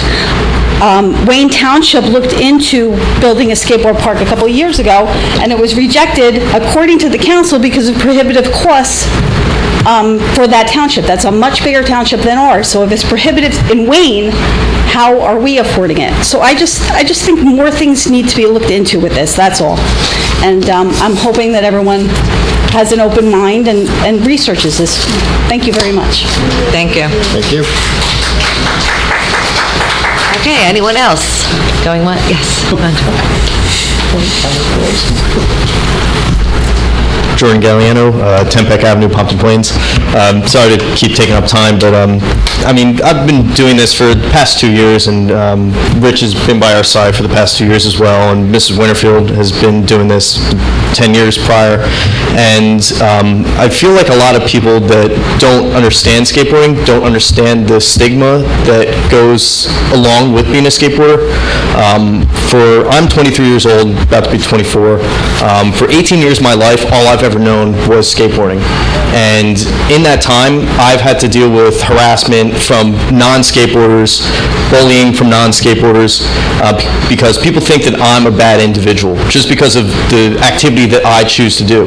It's the best activity that I know because there's no coach, there's no uniform, there's no rules, there's no drills, there's no practice. It all depends on what you want to do and how you want to express yourself creatively, athletically, artistically, so on and so forth. And there is a need for this because the 16 kids that did sign up for these skateboard lessons are all beginners. They got interested in skateboarding because of the effort that myself, Rich Lazowski, Steve Connolly, Kathy Winterfield, and others have put forth in the past 2 years to do voluntarily without seeing a dime for the efforts that we've been doing on our own accord, coming to these meetings for the past 2 years after work and after school, and making sure that we represent the community to the fullest that we can, because we're trying to serve and fill a gap for individuals that have never had an opportunity to do a sport like this. For people that say that there isn't a need or they don't see kids skateboarding on the street, is because there are no places for them to go. There's all the skate parks that are nearby within a 40-mile or a 40-minute driving radius from here are prefabricated parks that are aged, that have been skated and abused and are falling apart, and the towns don't want to convert from prefabricated ramps to concrete ramps because the maintenance, well, of course, the startup cost for creating a concrete skate park is astronomical. Don't get me wrong, it is going to cost a lot of money, but the overall maintenance for a skate park is going to be minimal compared to any park in the town combined compared to a skate park. The maintenance for a skate park would be at least $1,000 or under per year. And like my mother said, and like I have experienced as being a skateboarder for 18 years of my life, whenever there is a good skate park, you're going to make sure that you do the most you can to clean it up, to maintain it, to shovel it off in the winter so that you can go out and skate it. There is a need for it, and the fact that we had 16 kids that have never stepped foot on a skateboard to come out and want to learn how to skateboard and see their faces from learning a trick or learning how to push and saying, I never knew that I can do that, is the greatest feeling that I know, because I'm teaching kids something that I love, that has got me through some of the toughest times in my life that some of those kids might not have ever experienced because their parents or people have always known the one way of living, and that's team-oriented sports, and saying that doesn't belong here because we don't have anything to compare to. Yeah, you don't have anything to compare to because there aren't any towns in the area that have wanted to explore this. And like the council has said, is that this is a desirable town. People come to this town because it's a nice, well-kept, family-oriented community, so that when you build something to accommodate to a larger audience, then that makes this town even more desirable and more on the map.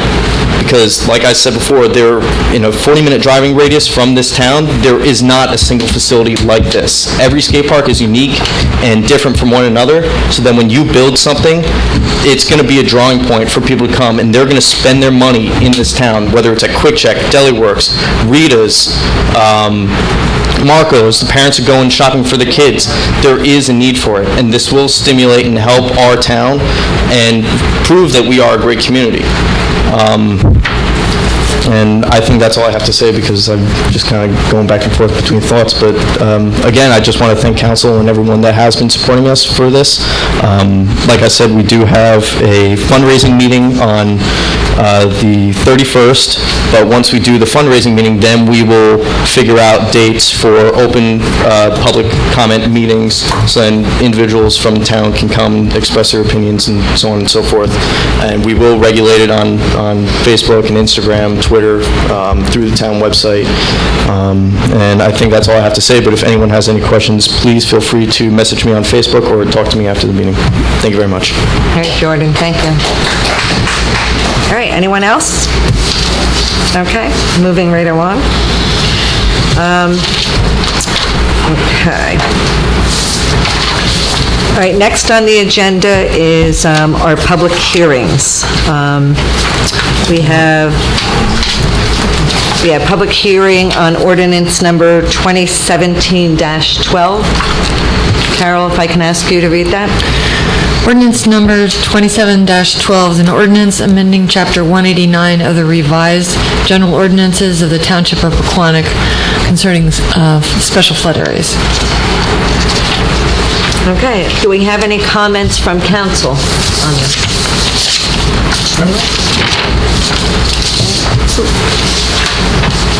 I can, let's see, where are we on this? Oh, I'm going to open it up to the audience, right?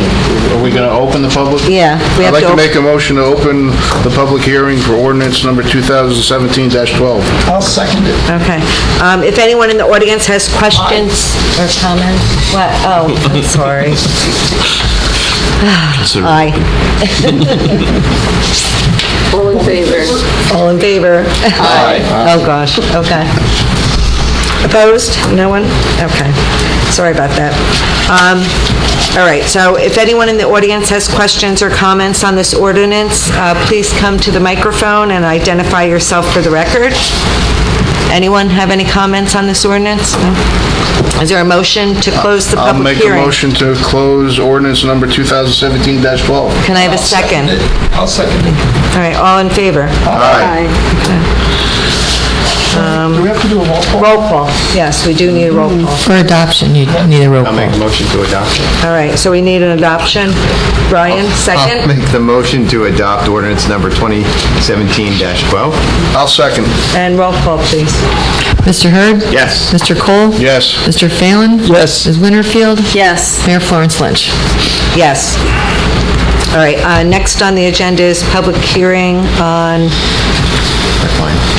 ordinance 2017-13. Carol? Ordinance number 2017-13 is an ordinance amending Chapter 189 of the revised general ordinances of the Township of Pequannock concerning pipelines. All right, are there any comments from council on this ordinance? I'll make a motion to open ordinance number 2017-13. Second. All right, all in favor? Aye. All right. If anyone in the audience has any questions or comments on this ordinance, please come to the microphone. Anyone? Okay, can I have a motion to close the I'll public make a hearing? motion to close ordinance number 2017-13. Second. All in favor? Aye. All right, and can I have a motion to adopt this ordinance? I'll make the please? motion to adopt ordinance number 2017-13. I'll second it. Okay, roll call, please. Mr. Hurd? Yes. Mr. Cole? Yes. Mr. Phelan? Yes. Ms. Winterfield? Yes. Mayor Florence Lynch? Yes. All right, next are ordinances for introduction. We have one, ordinance number 2017-14. Carol, if you could read that. Ordinance number 2017-14 is a bond ordinance amending bond ordinance number 2007-13 as supplemented by ordinance number 2014-18, restating bond ordinance 2014-18 and providing a supplemental appropriation of $5,560,000 for various improvements to the water utility in and by the Township of Pequannock in the County of Morris, New Jersey, and authorizing the issuance of $5,560,000 in bonds or notes of the township to finance part of the cost thereof. All right, thank you. Dave, any comments on this ordinance? Yeah, this is supplementing the two ordinances that we did previously. So the total amount of all three ordinances is the $5,560,000. We did something similar with the final ordinance for the sewer project, so that it's easier to issue debt off one single ordinance than to have multiple ones. So at various points in time, we appropriated money. The last time we did that in 2014, it was based on, the conceptual idea of what we were going to do, and since then we have completed the design and now know what the actual costs are going to be. The two major changes that caused the construction cost to increase is that we finally decided decided on a concrete tank as opposed to a steel tank, and while that costs more to construct, it will have a substantially longer life. And that was, we discussed that some time ago. The engineer had given us some, total life cycle costs of the different options. This should last a minimum of 100 years, and its maintenance is minimal, whereas the tank at Greenview, which is a steel tank, is now at the end of its useful life after about 35 to 40 years. The other major change was, again, conceptually, originally we thought we were going to have about 6,000 feet of water pipeline that need to be installed. During the course of this, we're also increasing the size of the water main in West Parkway to accommodate the water flow that's going to be going through it. That was not considered initially, but it's that component that will allow us to eventually eliminate the Greenview tank. So it's not something that would need to be done right now, but ultimately it would be, and it makes more sense to get the full use out of this elevated tank now and be able to eliminate that tank at some point in the near future, probably the next 5 years sometime. So we went from 6,000 linear feet of water main to almost 12,000 feet, which was a substantial increase in cost. So where we originally thought this was going to be a $3.5 million project is now a $5.5 million project, but we're doing a lot more, and the ongoing maintenance costs will be much less. So the life cycle cost over the next 100 years will actually be less. And where is this new water tank going to be? This is at the top of Mountain Avenue on the old mines property. So let me ask you. If you haven't been up there, the site work is almost all done. That's why the machines were up there. Yes. So let me ask you a question. What are we going to do with the old tank once you take it out of service? Scrap it, you want to buy it?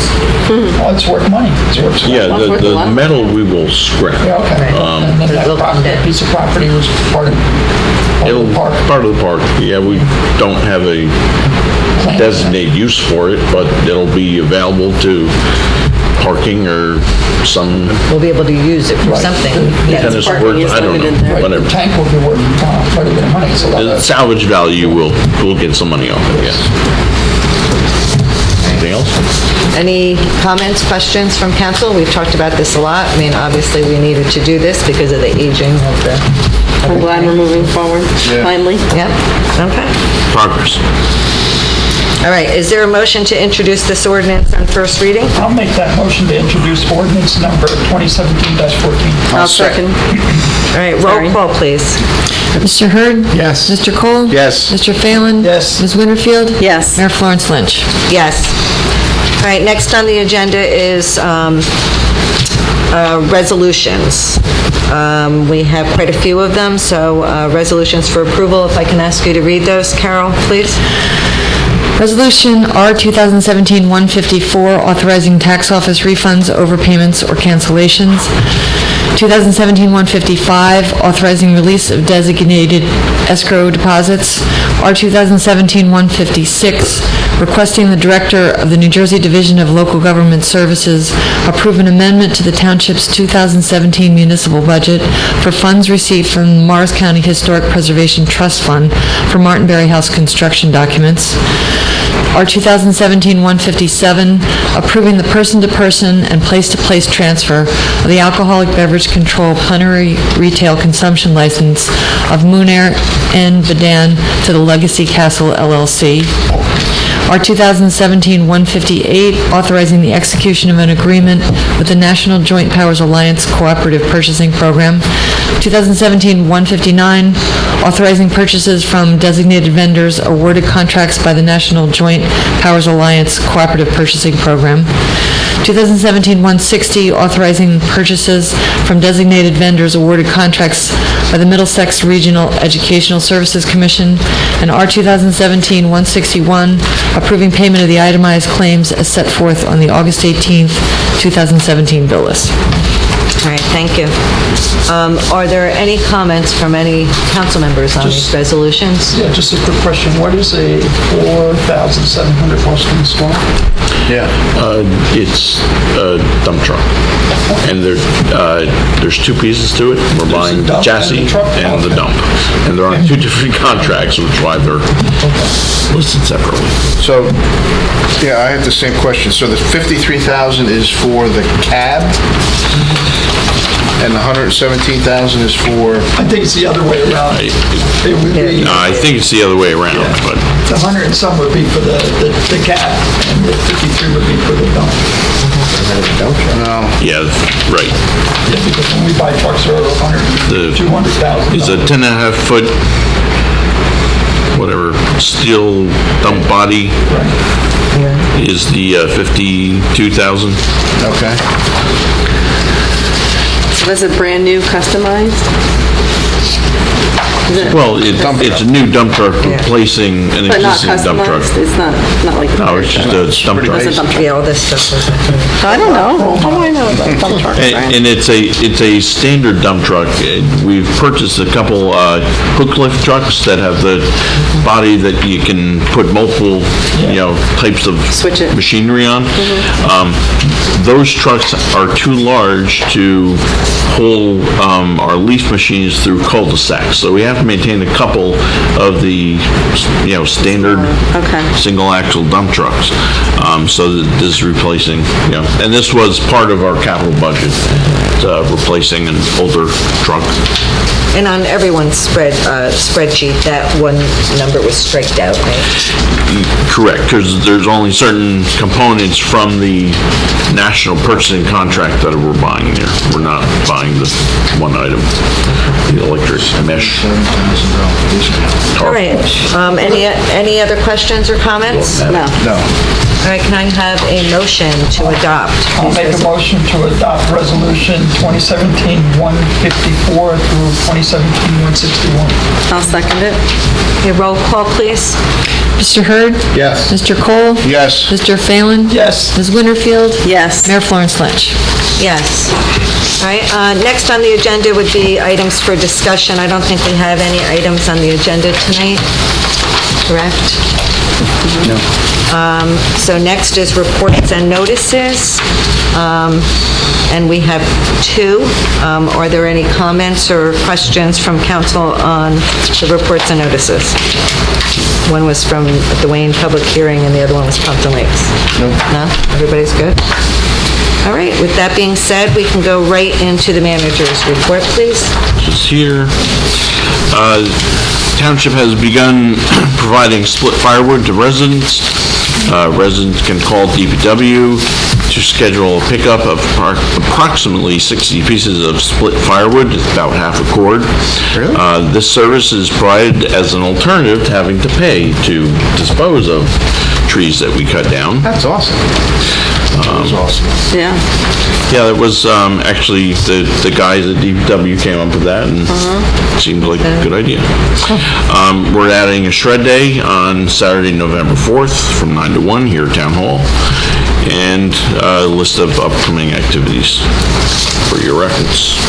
How's the response been so far on the trees, the picking up of the firewood?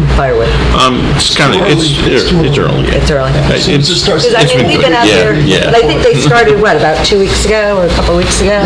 Yeah. We have the lumber at my job that we get rid of. Right. Nobody wants it. No, it's cold, that's right. No one wants sack firewood in the summer. Yeah. Good. No, I am definitely taking advantage of that one.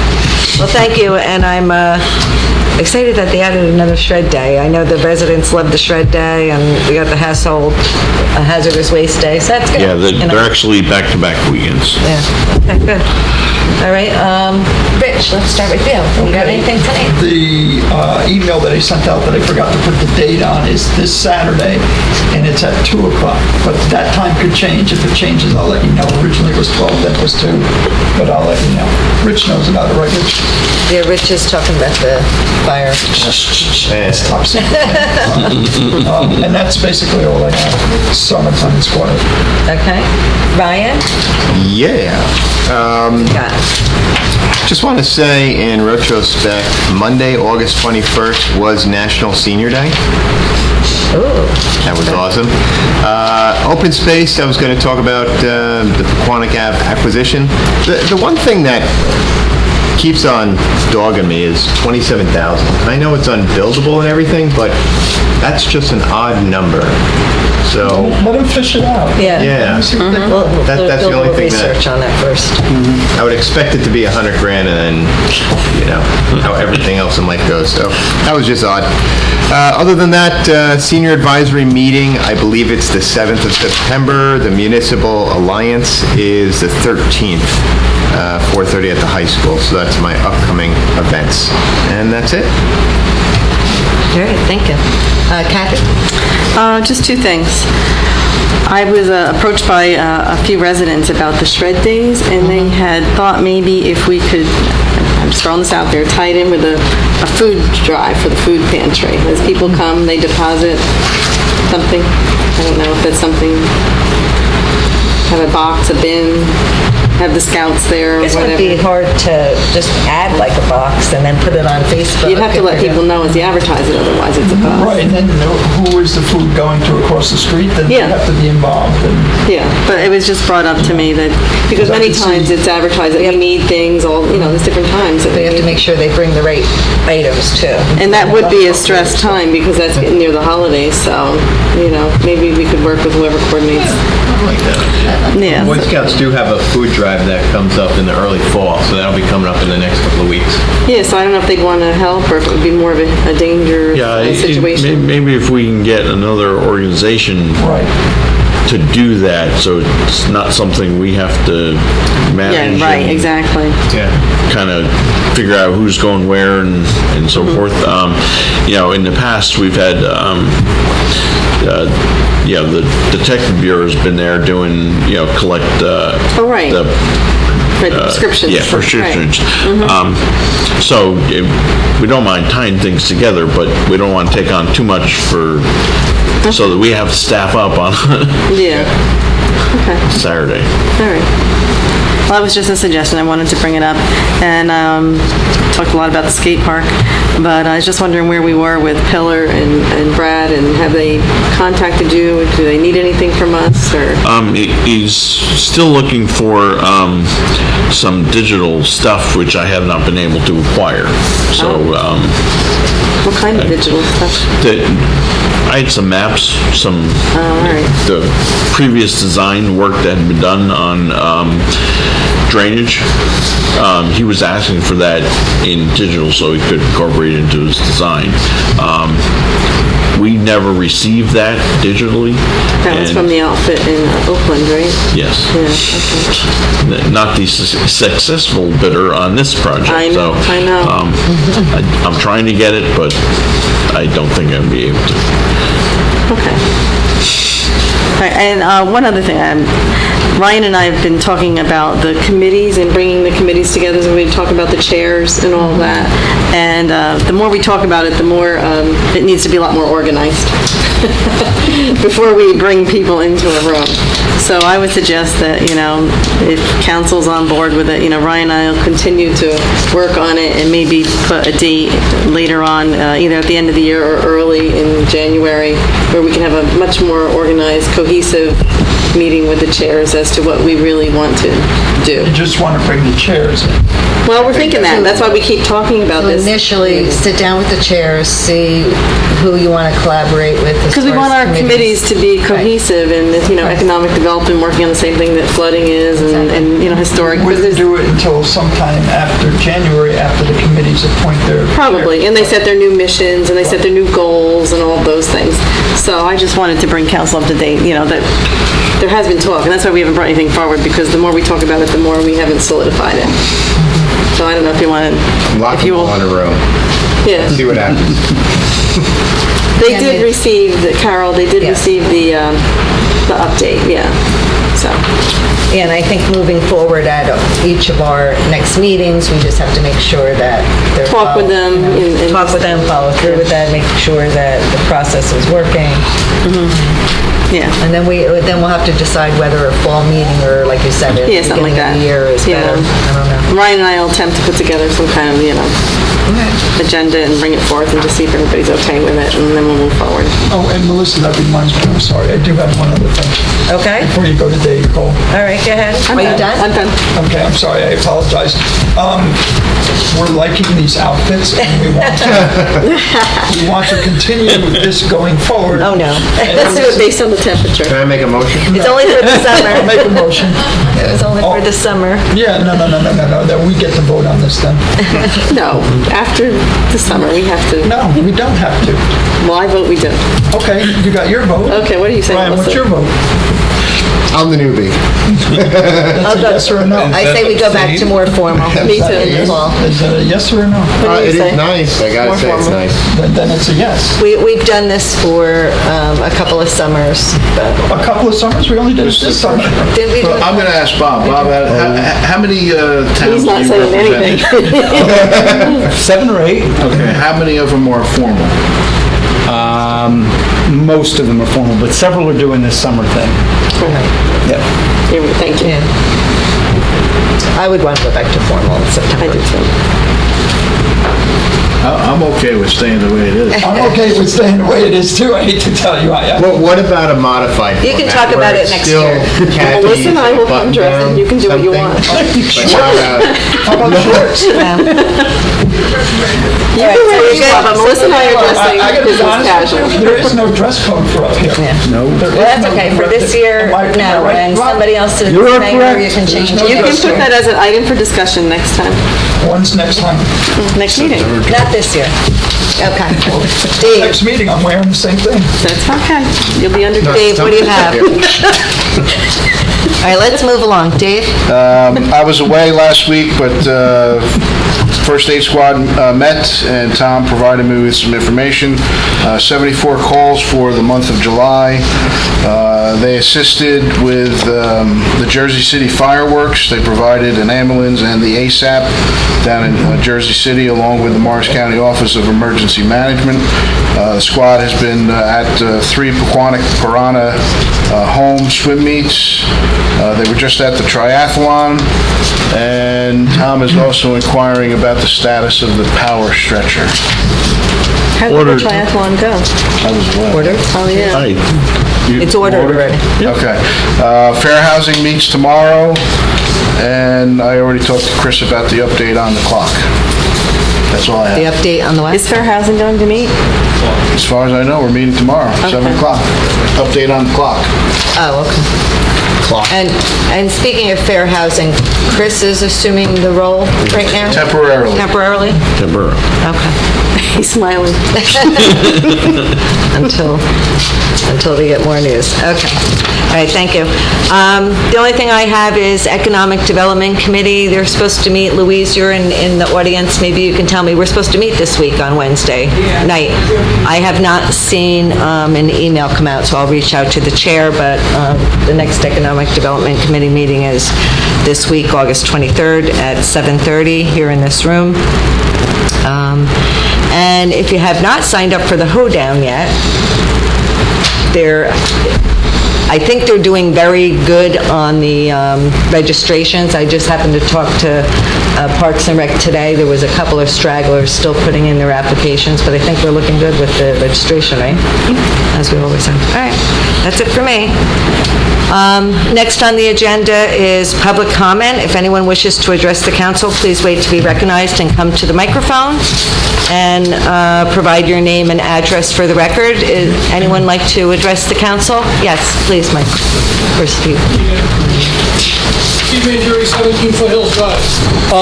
Earlier in the meeting, you had Bob Grant up here. As a licensed master HVAC contractor in the state of New Jersey, we deal with town hall a lot, and the permit department and Bob and his whole staff over there. They're one of the greatest building departments around. They're a pleasure to deal with. They are easy to approach, and I just want to commend Bob and everyone in the department for the job that they do over there. I was glad to hear him. He's had some really interesting information of how many permits and everything are going through over there, but they are just really, they're the best around, and I just wanted to publicly say thank you to them for a job well done. Thank you. Thank you. Thank you, sir. All right, anyone else? All right. Next on the agenda is minutes to be approved. Right, we have 4 sets of minutes. Do we have any comments on the minutes, or can I have a motion to approve the minutes? I'll make a motion to approve the minutes. Yeah, do you have the dates there? Yeah, what are the dates? June 13th, June 27th. Both meetings? A regular meeting and a special, and July 11th. Yeah. Yes. I'll second that. Okay, we got... All in favor? Aye. Opposed? All right. Next on the agenda would be closed session. We have items tonight for the closed session. So is there a motion to approve the resolution authorizing the closed session? I'll make a motion for closed session. I'll second. All in favor? Aye. Opposed? All right, thank you, everyone. At this time, the